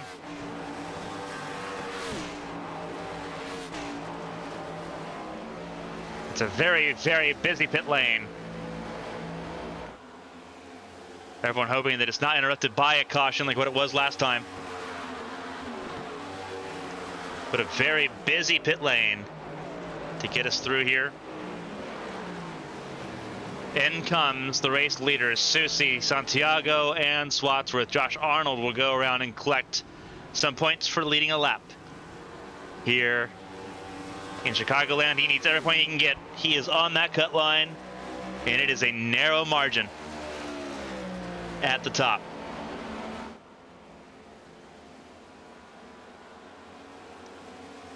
Again, Josh Arnold staying out here will take the race lead for a lap. Very crucial for him. Take those bonus points and try to go as far as possible with them. He'll come in the pit lane now. William Britton would be up next, and William Britton really overshot pit lane. 4-tire stop for Susie. Proudfoot on the warmest tires of the field, but he's not alone because there's Rodriguez. And the action continues here at Chicagoland on ABN1 for the HTL Cup Series. The Illinois 225 approaching its final 30 laps.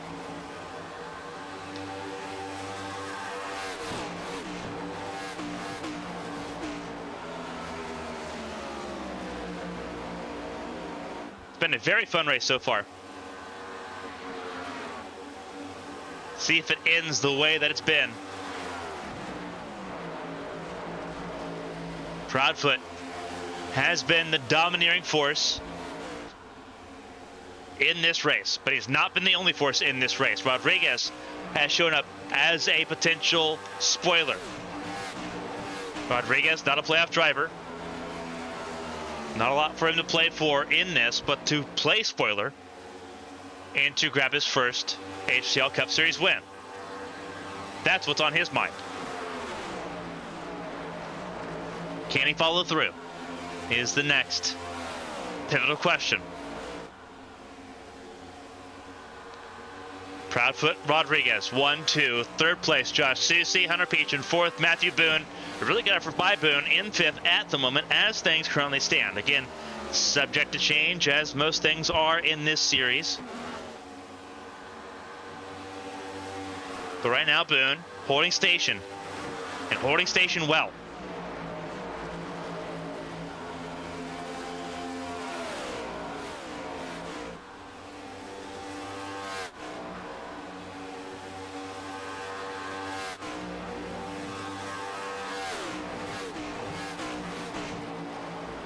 Matthew Boone sitting in the fifth position, trying to hold on to it right now. He's got to defend from Josh Gaiman and Angel Santiago. That is the nearest competitors there for Matthew Boone. Hunter Peach just at the fastest first sector of this lap.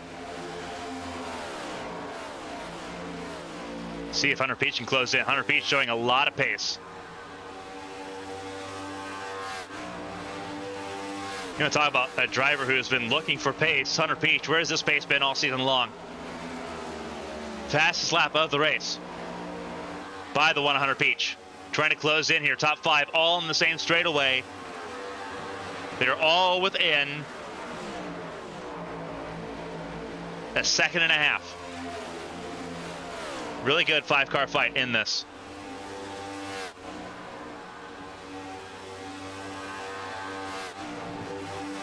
And again, it's been an exceptional race.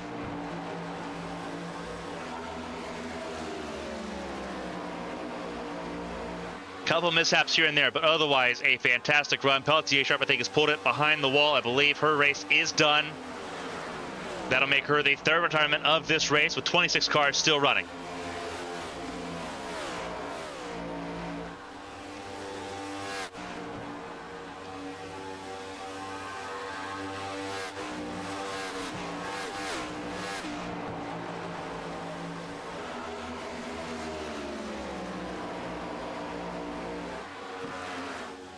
Hunter Peach stalling out a little bit behind the 81 of Josh Susie. Matthew Boone in 5th, Josh Gaiman in 6th, and it's Santiago, Callie Height, John Hagan, Shad Swatsworth, the top 10. That is where we're at so far in this run. Caitlin Height down in 19th position. Not a great run for Caitlin Height. Lilac Zier, likewise, not much better. The only saving grace right now is that Eli Sasek has also not had a fantastic run. Neither has Bobby Blowers. And Peltier Sharp's race is done. So A-Staff and Peltier Sharp confirmed out of the playoffs here. Blowers has not done nearly enough to outscore Josh Arnold, who right now sits in the 12th position. It's a tight group, tight window. Right now, Josh Arnold would be the last one in.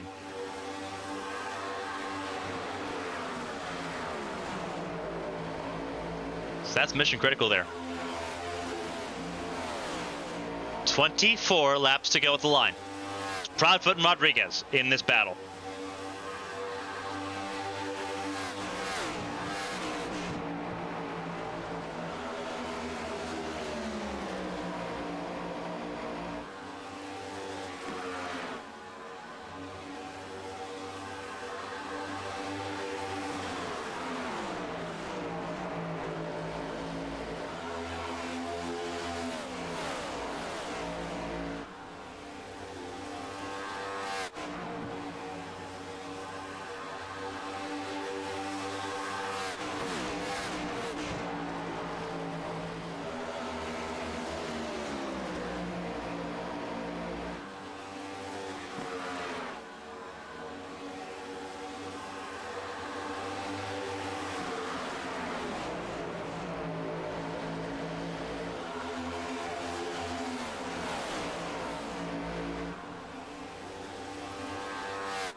Here comes this battle. Henderson about to go a lap down.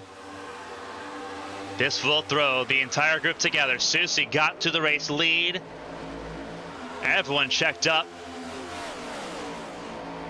And now Proudfoot on the back foot. There's Hunter Peach to the inside. There's Rodriguez looking to the outside as Susie tries to break away. Susie looking for his 4th win.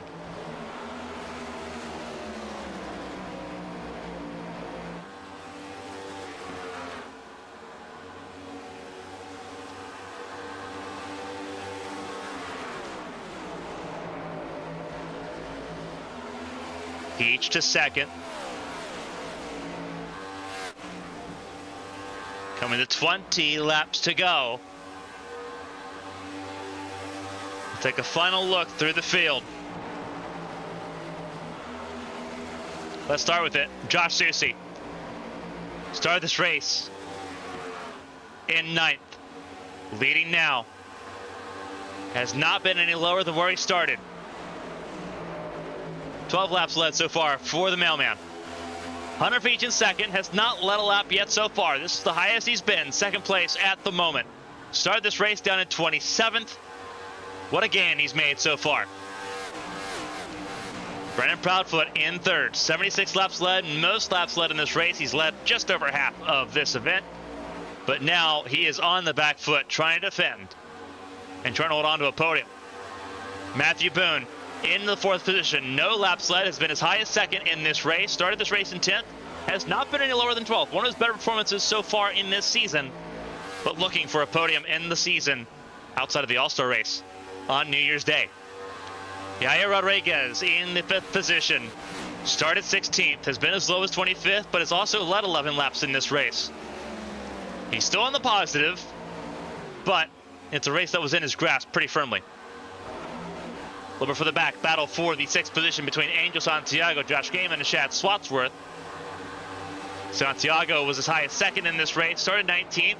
Overall, showing a lot of fight in that 94 machine Santiago has. But he will lose 2 spots here to the Arrowhead Racing teammates of Josh Gaiman who has led exactly 1 lap in this race, started 4th, currently down in the 7th position. He's been as low as 18th, but overall staying steady in this race. And then Chad Swatsworth trying to fight to keep his championship hopes alive. Pole sitter led only 3 laps in this race, but he's not done anything to lose himself a championship opportunity here. And that's been important. And actually, he got ahead of Josh Gaiman there, so he'll gain another spot. Lower for the back, a driver with 11 laps led and a stage win almost had he held on to it. Jonathan Adams recovering nicely from a mechanical issue spawned on by a slight driver error. He's currently back in the 9th position. Not a bad effort for Jonathan Adams. Again, 11 laps led. He's been as low as 27th. Overall, a good run there. John Hagan, likewise, not a bad effort. Definitely not enough to lose him as he tags the wall there. The commentator's curse finally struck in there, but unfortunately it happened with Hagan. Tagged the wall. This was a race where he didn't have to go all out. All he had to do is protect his advantage, and that's what he's done. It's been as low as 20th, started 2nd place, but he's also been running. Oh, there's Santiago, and that will change everything. Santiago, and he's going to tag the wall in the inside hard.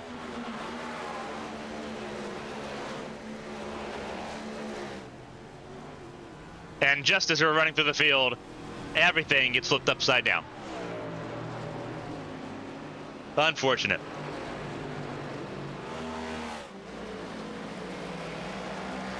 What happened to cause Santiago to spin? We were looking just behind at John Hagan at the time. Is this a butt draft gone wrong? Oh, this is sideways gone wrong. Go to our trusty chopper camera here. Leaning on each other there through 1 and 2 already. You can see that between Santiago and the 94 and the 96 of Gaiman. Santiago's up. Gaiman's still there, and they're just going to ride along each other there pretty wholeheartedly. All the way to the exit, and Santiago just loses traction there. Obviously, at that point, you're relying so much on the contact. There almost does a blowover there. Almost gets air underneath that car and lifts it up. We don't see that on these intermediates too awful much in this car. Typically, it's at the super speedways, but that car got really unstable and almost took flight on the back straightaway. You saw it bobble back and forth. That would have been something else, and that would have been a very wild thing to see this race come to a grinding halt. Obviously, the contact there not helping Santiago's matters either. Unfortunate, but that will change everything. As we've seen so many times before, Blake Henderson will be the free pass recipient, I do believe. So, Henderson back on the lead lap just in time for chaos to begin. He was the only car off the lead lap still running in this race. Aside from Tommy Withers, who was 3 laps down.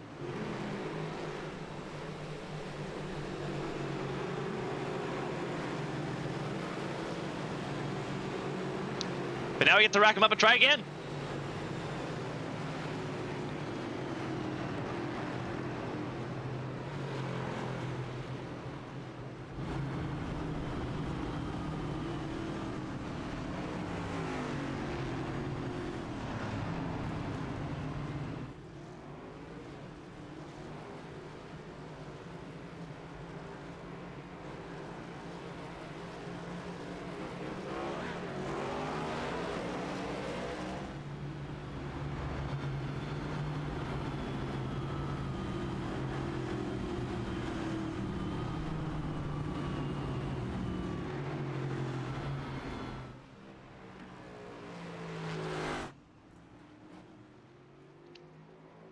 Anderson coming down pit lane to get some regular service. No repairs done there on the 25 machine.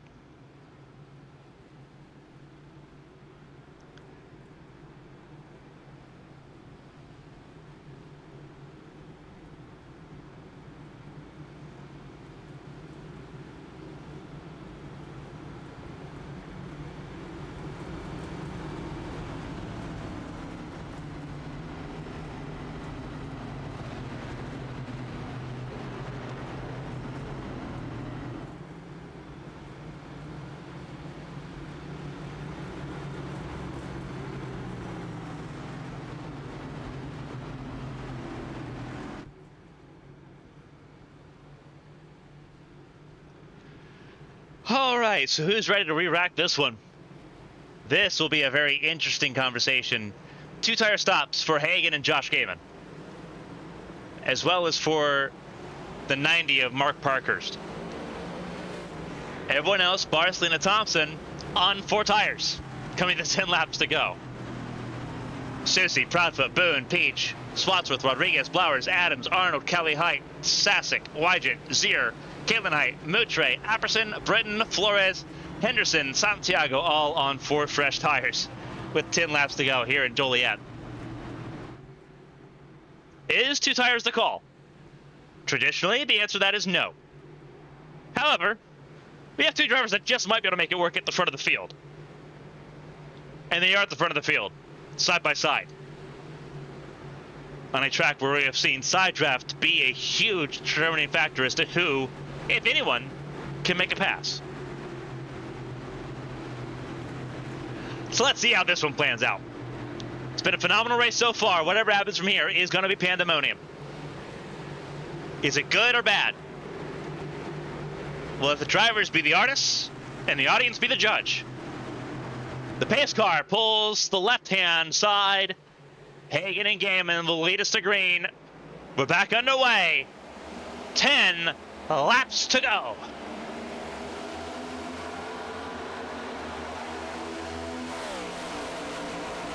Is it 4 tires or 2?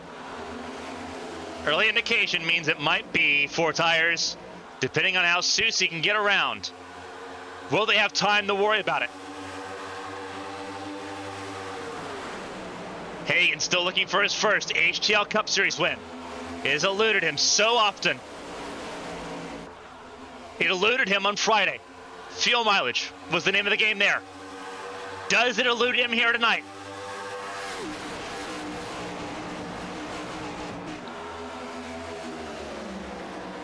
This is the question on everyone's mind. Who wins in Chicagoland and who advances in the playoffs? Susie, outside lane. Gaiman stays on the bottom. Hagan runs the middle. 3 cars, 3 very different lanes. 8 laps to go. It is still nose to tail. Hagan runs bottom. Gaiman runs middle to the bottom. Susie stays high. Proudfoot ran the bottom. No one made inroads. Do those 4 fresh tires have anything? Proudfoot hooks the bottom. Hagan and Gaiman in the middle. 7 laps to go.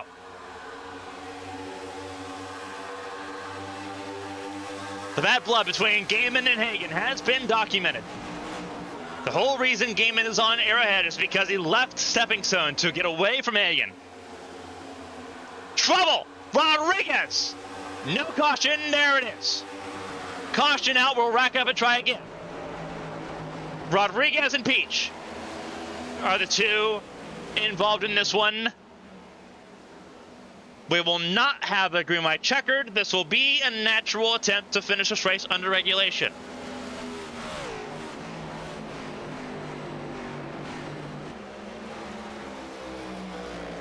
Let's take a look. What happened here? This is side by side. This is, again, you're looking at the 91 of Rodriguez. You'll see the one of Peach. Both of them involved.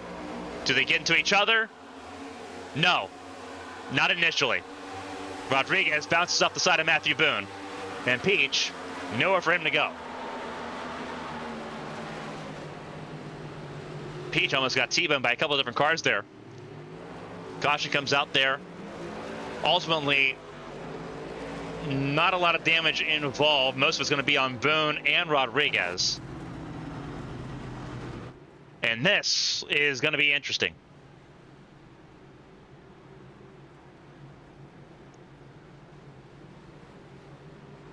If they weren't physical before, they're about to be. Let the games begin.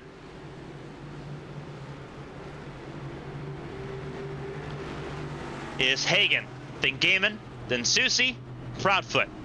Bobby Blowers is back in the top 5. Then Matthew Boone, Swatsworth, Adams, Arnold, Height, Parkhurst, Wygent, Caitlin Heighton 13th, Sasick in 14th, then Zier, Apperson, Thompson, Mutre, Britton, Flores, top 20, Henderson 21st, then it's Rodriguez, Santiago, and Peach. Tommy Withers with the last 2 cautions, back on lead lap.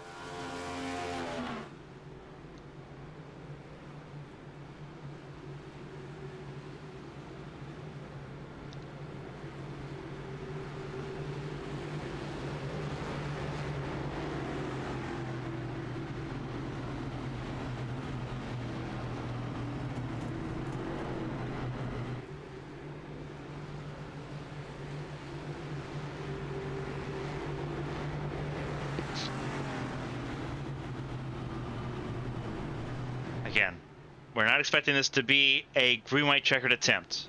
Although, in the HTL Cup Series, for those that are not familiar, there are unlimited green-white checkered attempts. We expect that this will be an attempt to finish this race under regulation, coming to 4 laps to go. That's where we're at now. Suspect that we'll be coming to 2 laps to go when we go green. That's how it seems to be indicating right now. We're on lap 147 of 150. They'll double up, if we believe correctly, they'll double up on lap 148, so we'll have 2 laps to go. But again, and I have to emphasize this, there are no limits on overtime attempts. We saw a maximum of 5 last season.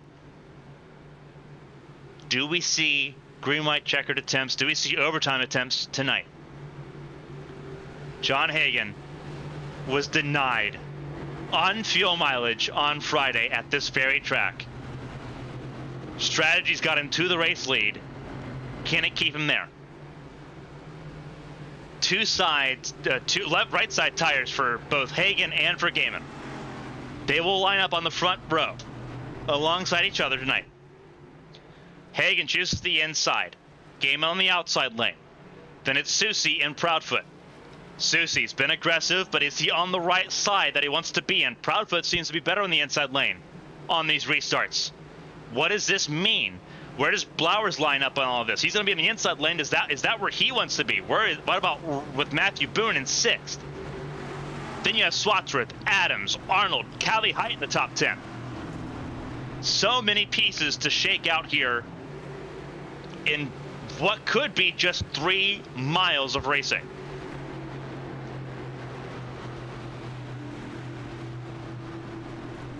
Again, Hagen has not yet won the HTL Cup Series.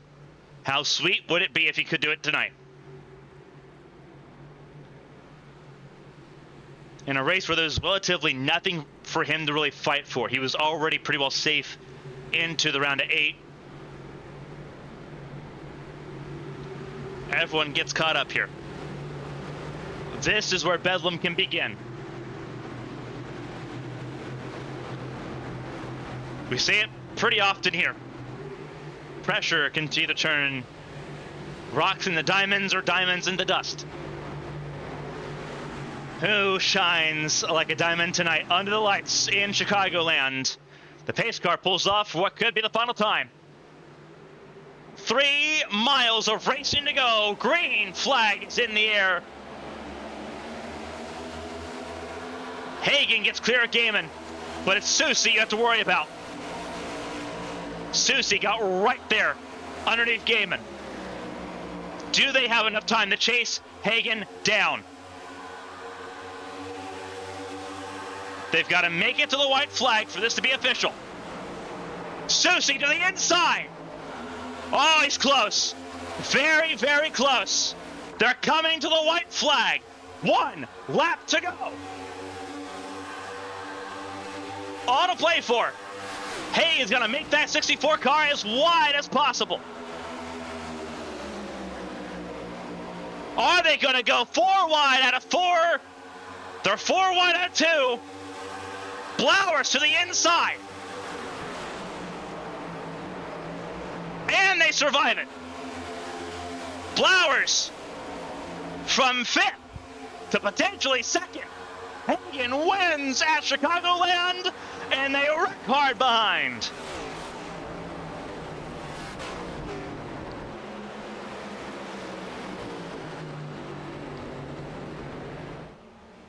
The wait is over for John Hagen.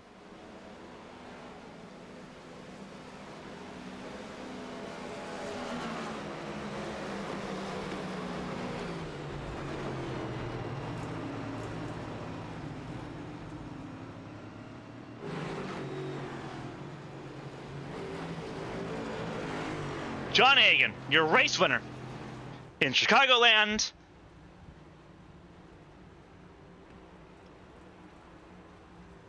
Another grandstand Chicagoland finish to kick off the week. And he'll burn it down.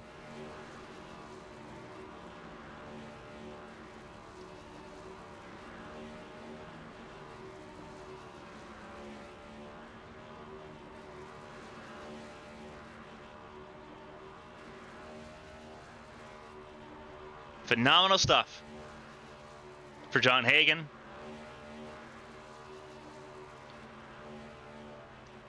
Finally, a race winner in the HTL Cup Series, cementing himself into the round of 8.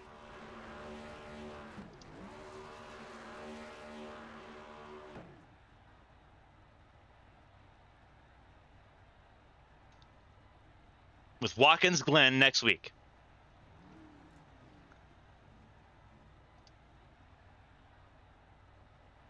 A phenomenal job for John Hagen. He will burn it down.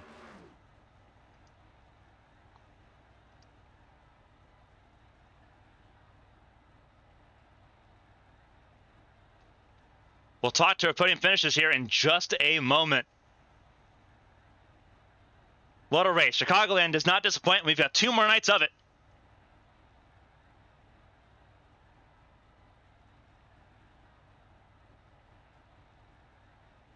You have the HTL Hammer Down Truck Series tomorrow night at 8:15.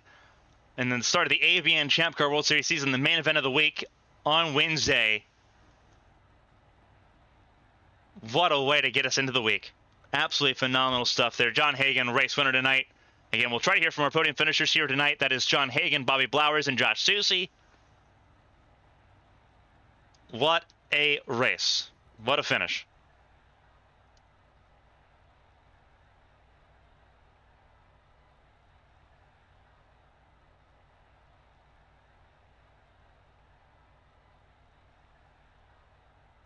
Crazy, crazy drive here tonight.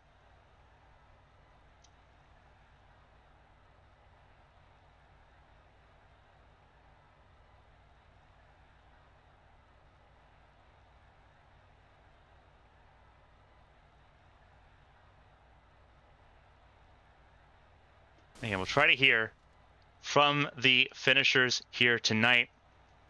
It looks like, oh, Blowers could have got a penalty there. Oh, so it looks like it may be Hagen, Susie, and Prodville. Wait for confirmation. Blowers may have got an incident point violation and been moved to the back of the field. That's killer. If that's the case, then Proudfoot moves up to 3rd place here. We'll go through the full standings here in just a moment. Let's go ahead and hear from our podium finishers. We'll start with Brandon Proudfoot, who was 4th across the line, but may have just taken 3rd place away. Brandon, this is Carmen from the ABN booth. Do you got a copy? I do. What a drive. Obviously, it looks like you got 3rd place there with Blowers wrecking there at the finish. Walk us through it on your end, though. That was a wild time. Most laps led tonight, but it was all about how the strategies played out the end of the race. Chaos. Start of the race went all right, and then somewhere in the 2nd stage, I think it was the end of the 2nd stage, we had caution fest, so I ended up taking 2, and I was able to stay out front with it. Beginning of I think it was the 1st stage. No, it was the 2nd stage fuel cycles. A bunch of us got caught a lap down because of a spinner in the infield. So me and Sosi, we raced, I think, 17th to 6th and 7th, respectively, on that one restart. And then off of that, I took 2, he took 4. And somehow in the first pit cycle, we came out 1-2. And It was just pure chaos. So much happened. Obviously, for you, this was sort of like playing with house money. You won at Darlington to kick off the round of 12. Now you go into a race where we know you're proficient. You go to Watkins Glen, but it's overall a pretty friendly round of 8 for you. You've got Watkins Glen, you've got Kentucky, a race you almost won last season, and then Bristol after this. Going into the round of 8, how confident are you feeling with the results you've put together so far in the playoffs to try to put yourself in the championship for early? Fairly well. I know everybody over at Lady Liberty. There's a lot of strategy that goes on in chat. There is lots and lots of communication, as well as with my old teammates over at SSN, which I'm still friendly with. Now that I've had some time here in HTL, I know the faces to avoid. I know the faces that are friendly, and I know the faces that are neutral. So it's not just going out with a game plan and not wondering who can help or who's going to hurt that game plan. But based off of what you're around and the variables in play, makes it a little bit easier. I will say the two tires stop, as much I'd like to say that it was my idea, was actually Oculus's idea. Oculus ended up crashing, and I had to restart it on the pit cycle using my mouse, and through that, I couldn't reach my mouse in my rig, so I was actually stuck on a two-tire stop there.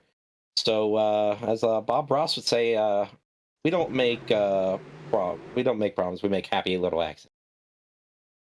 Well, it gets you into the round of 8, a podium to end out the round of 12. So keeping some momentum going here through the month of January. Obviously, a lot of racing still to come here in the HTL Cup playoffs.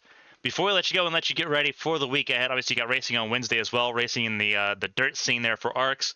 If there's anyone to shout and say thank you to, the floor is yours. Congrats on another podium effort. And again, a pretty easy straight shot into the round of 8. Thanks. While I'm not racing in it, I'm actually the host of the Detour series over at ARC, so close, but no cigar there, Carmen. Before I say my thanks, I'd like to give my condolences to Bobby. We were 6 wide coming to the line. I looked over my shoulder because I heard the car outside, and I looked ahead, and unfortunately, we kind of got met in the middle there coming to the line. I'd seen that you X'd out, so I'd like to give my apologies to that. Definitely not intentional, and just a lot of cars, a lot of wide. As far as thanks, everybody over at Lady Liberty, Josh, Kevin, Callie, anybody else that's over there. Even though not every single car is in the playoffs, we're all in it at heart, and there's communication going around through and through. All the sponsors, County Setup Shop, all the ones on the car. I'm deadbeat. You guys here at ABN for doing the broadcast. Everybody over in HDL back doing stuff in the background. I'm all over the place. Jesus. Family, friends, and everybody else that hurts me on, as well as anybody that comes over and watches. Thanks, everybody. Have a good night. Absolutely a fantastic job, Brandon Proudfoot, third place finisher in the round of 8. His championship ambitions carry him into Watkins Glen next Monday here in the HTL Cup Series.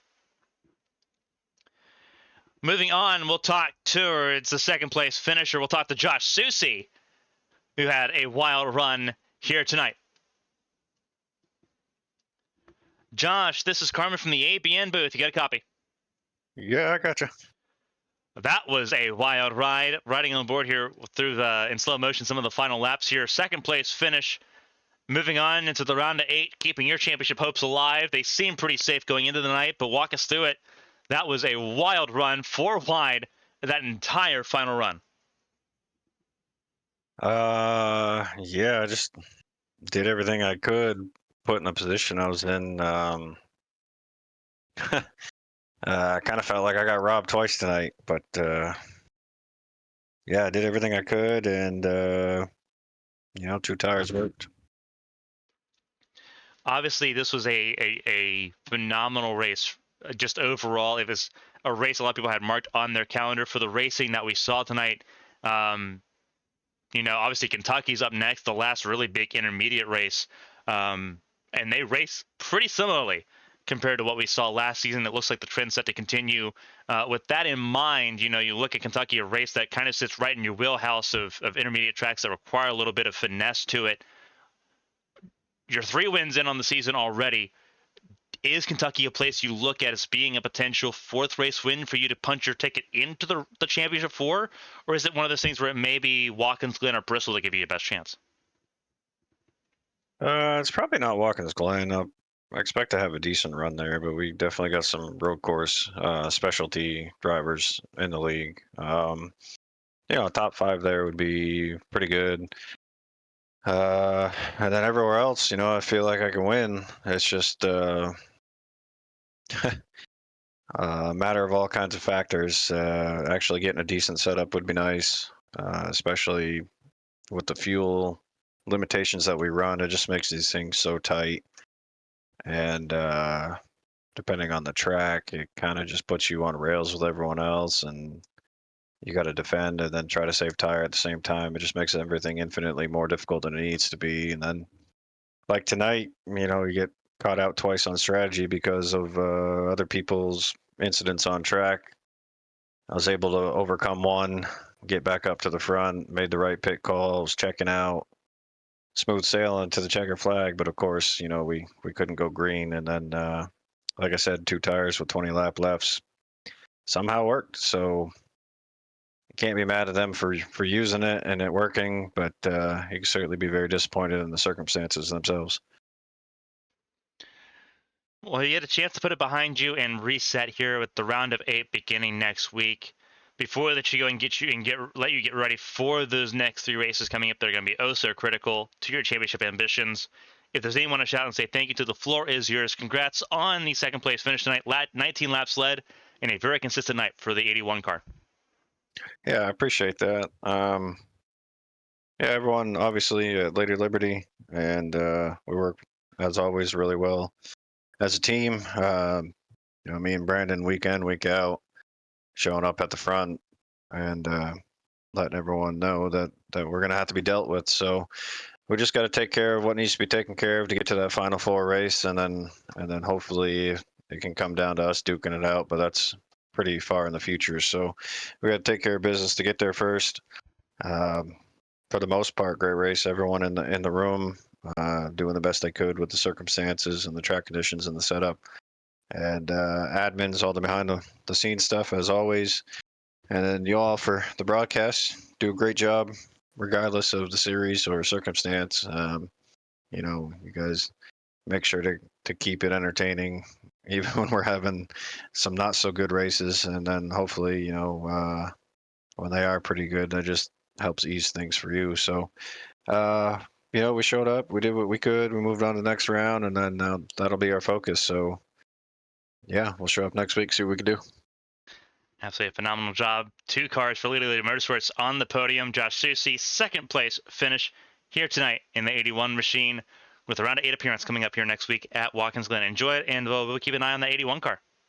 Thank you. That was Josh Susie. We have one more person to talk to. Center your screen on your cameras there. It is John Hagan, race winner for the first time in the HTL Cup Series, and a first career win for Jacob Shingle Racing in Chicagoland. What a difference 72 hours makes, John. This is Carmen from the ABN booth. You got a copy? I got a copy. From the clutches of defeat on Friday night to victory lane on Monday, walk us through it. You're an HTL Cup Series race winner. We're going to start off early in the race. I was just in protect, chill, ride mode. Get those points early that I wanted. Lock myself in and then go after it the rest of the way. First stage, I ended up with 5 or 6 points. And the second stage, my bad luck bit me again, and I lit up in anger out of it because I just came off pit road, and of course the caution comes out. Why wouldn't it have? But after that, it was just work our way forward. I considered 2 tires after stage 2, but I figured I was too far back, whatever. And then at that point, it was just get a solid finish. And that caution with 15 to go put me in the perfect box to take 2 when I was running 10th. So that's what we did. We took 2. That was a scramble strategy call. Honestly, it couldn't have worked out any better with those guys behind me getting side by side and me being able to take away the air of who I wanted. So all in all, a perfect result after a long fought day. And obviously, this is a race. This is by the time you get through tomorrow, you're going to be pretty well familiar with it. You're not racing on Wednesday for the Champ Car season opener, but you still have one race to do here. That's tomorrow night in the HTL Truck Series. Beginning of their of their chase is tomorrow. You now have a second and a first. What's tomorrow look like for you, and how confident do you feel going into that race?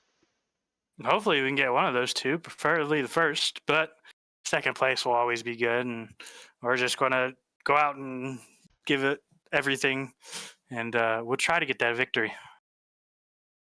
Well, you did it tonight here. First career win in the HTL Cup Series. Long awaited after so many second place finishes, so many third place finishes in this season. A phenomenal drive. Phenomenal strategy to get up to the front of the field as well. That two-tire stop ended up working out magic for that 64 crew. Before we let you go, though, and let you fully celebrate the race win tonight, if there's anyone you want to shout out and say thank you to, the floor is yours. Welcome to the Race Winners Club in HTL. Shout out my beautiful girlfriend for watching this race and supporting me all the way. Shout out Jacob Shangle and Jacob Shangle Racing and Stepping Stone, working with me, getting me in this league, and Jacob for painting my car up good. Shout out everybody at HTL who works hard to throw these on, and shout out to the ABN crew for throwing on a wonderful broadcast. And yeah, thank you. John Hagan, race winner here in Chicagoland, first Cup Series race win. He's got another race to do tomorrow night here in Joliet, but a phenomenal night, and then time to really soak it all in, moving on to the round 8, keeping this championship hopes alive and carrying the most momentum into the next round. John, enjoy the race win. We'll be seeing you again tomorrow. Thank you. That was John Hagan, your race winner here tonight. A phenomenal race all the way throughout. So let's look at the full race results. This is the top 10 as they ended up. John Hagan over Josh Susie, over Brandon Proudfoot is how tonight ended up. Josh Gaiman ended up 4th, Chad Swatsworth in the top 5, Matthew Boone 6th, Josh Arnold in 7th. With Arnold's result, he's guaranteed to be in the round of 8. Pacey Wygant, Mark Parkhurst, and Jonathan Adams rounding out the top 10 here tonight. Moving on into the round of 8, Caitlin Height in 11th place ahead of Callie Height, both of them finishing together here tonight.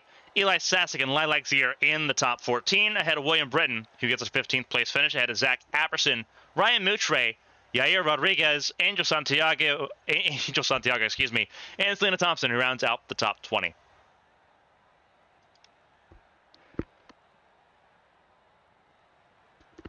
little bit further down in the order here, you have Hunter Peach and Blake Henderson just outside the top 20. Blake Henderson spent most of this race a lap down. So to get 22nd place after starting dead last in 29th, not a bad effort there for Henderson, though not the race that he was expecting tonight to be. Watkins Glen next week, going to be a palate cleanse for the 25 crew. Tommy Withers filling in for Gary Donaldson, 23rd place for him. Elias Flores did not have a great race. It started poorly, did not get much better. Neither did it start well for Zach Meredith. Bobby Blowers in 26th ended up being penalized for incident point limits, reached the first threshold, which moved him to the tail end of the lead lap. The penalty there dropped him from the potential podium down to 26th, and I believe, unfortunately, that may have moved Blowers outside of the playoffs here. I believe he's going to be eliminated in the round of 12. Lily Pelletier Sharp joins Nathan Eastev and Blowers outside the playoffs here. DJ Trout and Kevin Gibney Jr. round out this 30-car field tonight. That's going to do it from us here from Chicagoland here tonight. We have 2 more days here in Joliet. Tomorrow night, 8:15 p.m. Eastern, 5:15 p.m. Pacific. We'll be here for the HTL Hammerdown Truck Series as they take on this track for the first race of their chase. And then Wednesday, 8 p.m., we'll be live here from Chicagoland for the start of the 5th season of the ABN Champ Car World Series. You're not going to want to miss that one. That's the next 2 days in Fast Forward Preview there. On behalf of everyone here for HTL for the Cup Series and everyone here at ABN Studios and ABN Esports 1, I'm Carmen Sienna. Thank you so much for spending your Monday evening with us here on ABN. Until next time, stay safe, stay healthy, have some fun this week. We'll see you back here tomorrow night at 8:15. Until then, So long, everybody.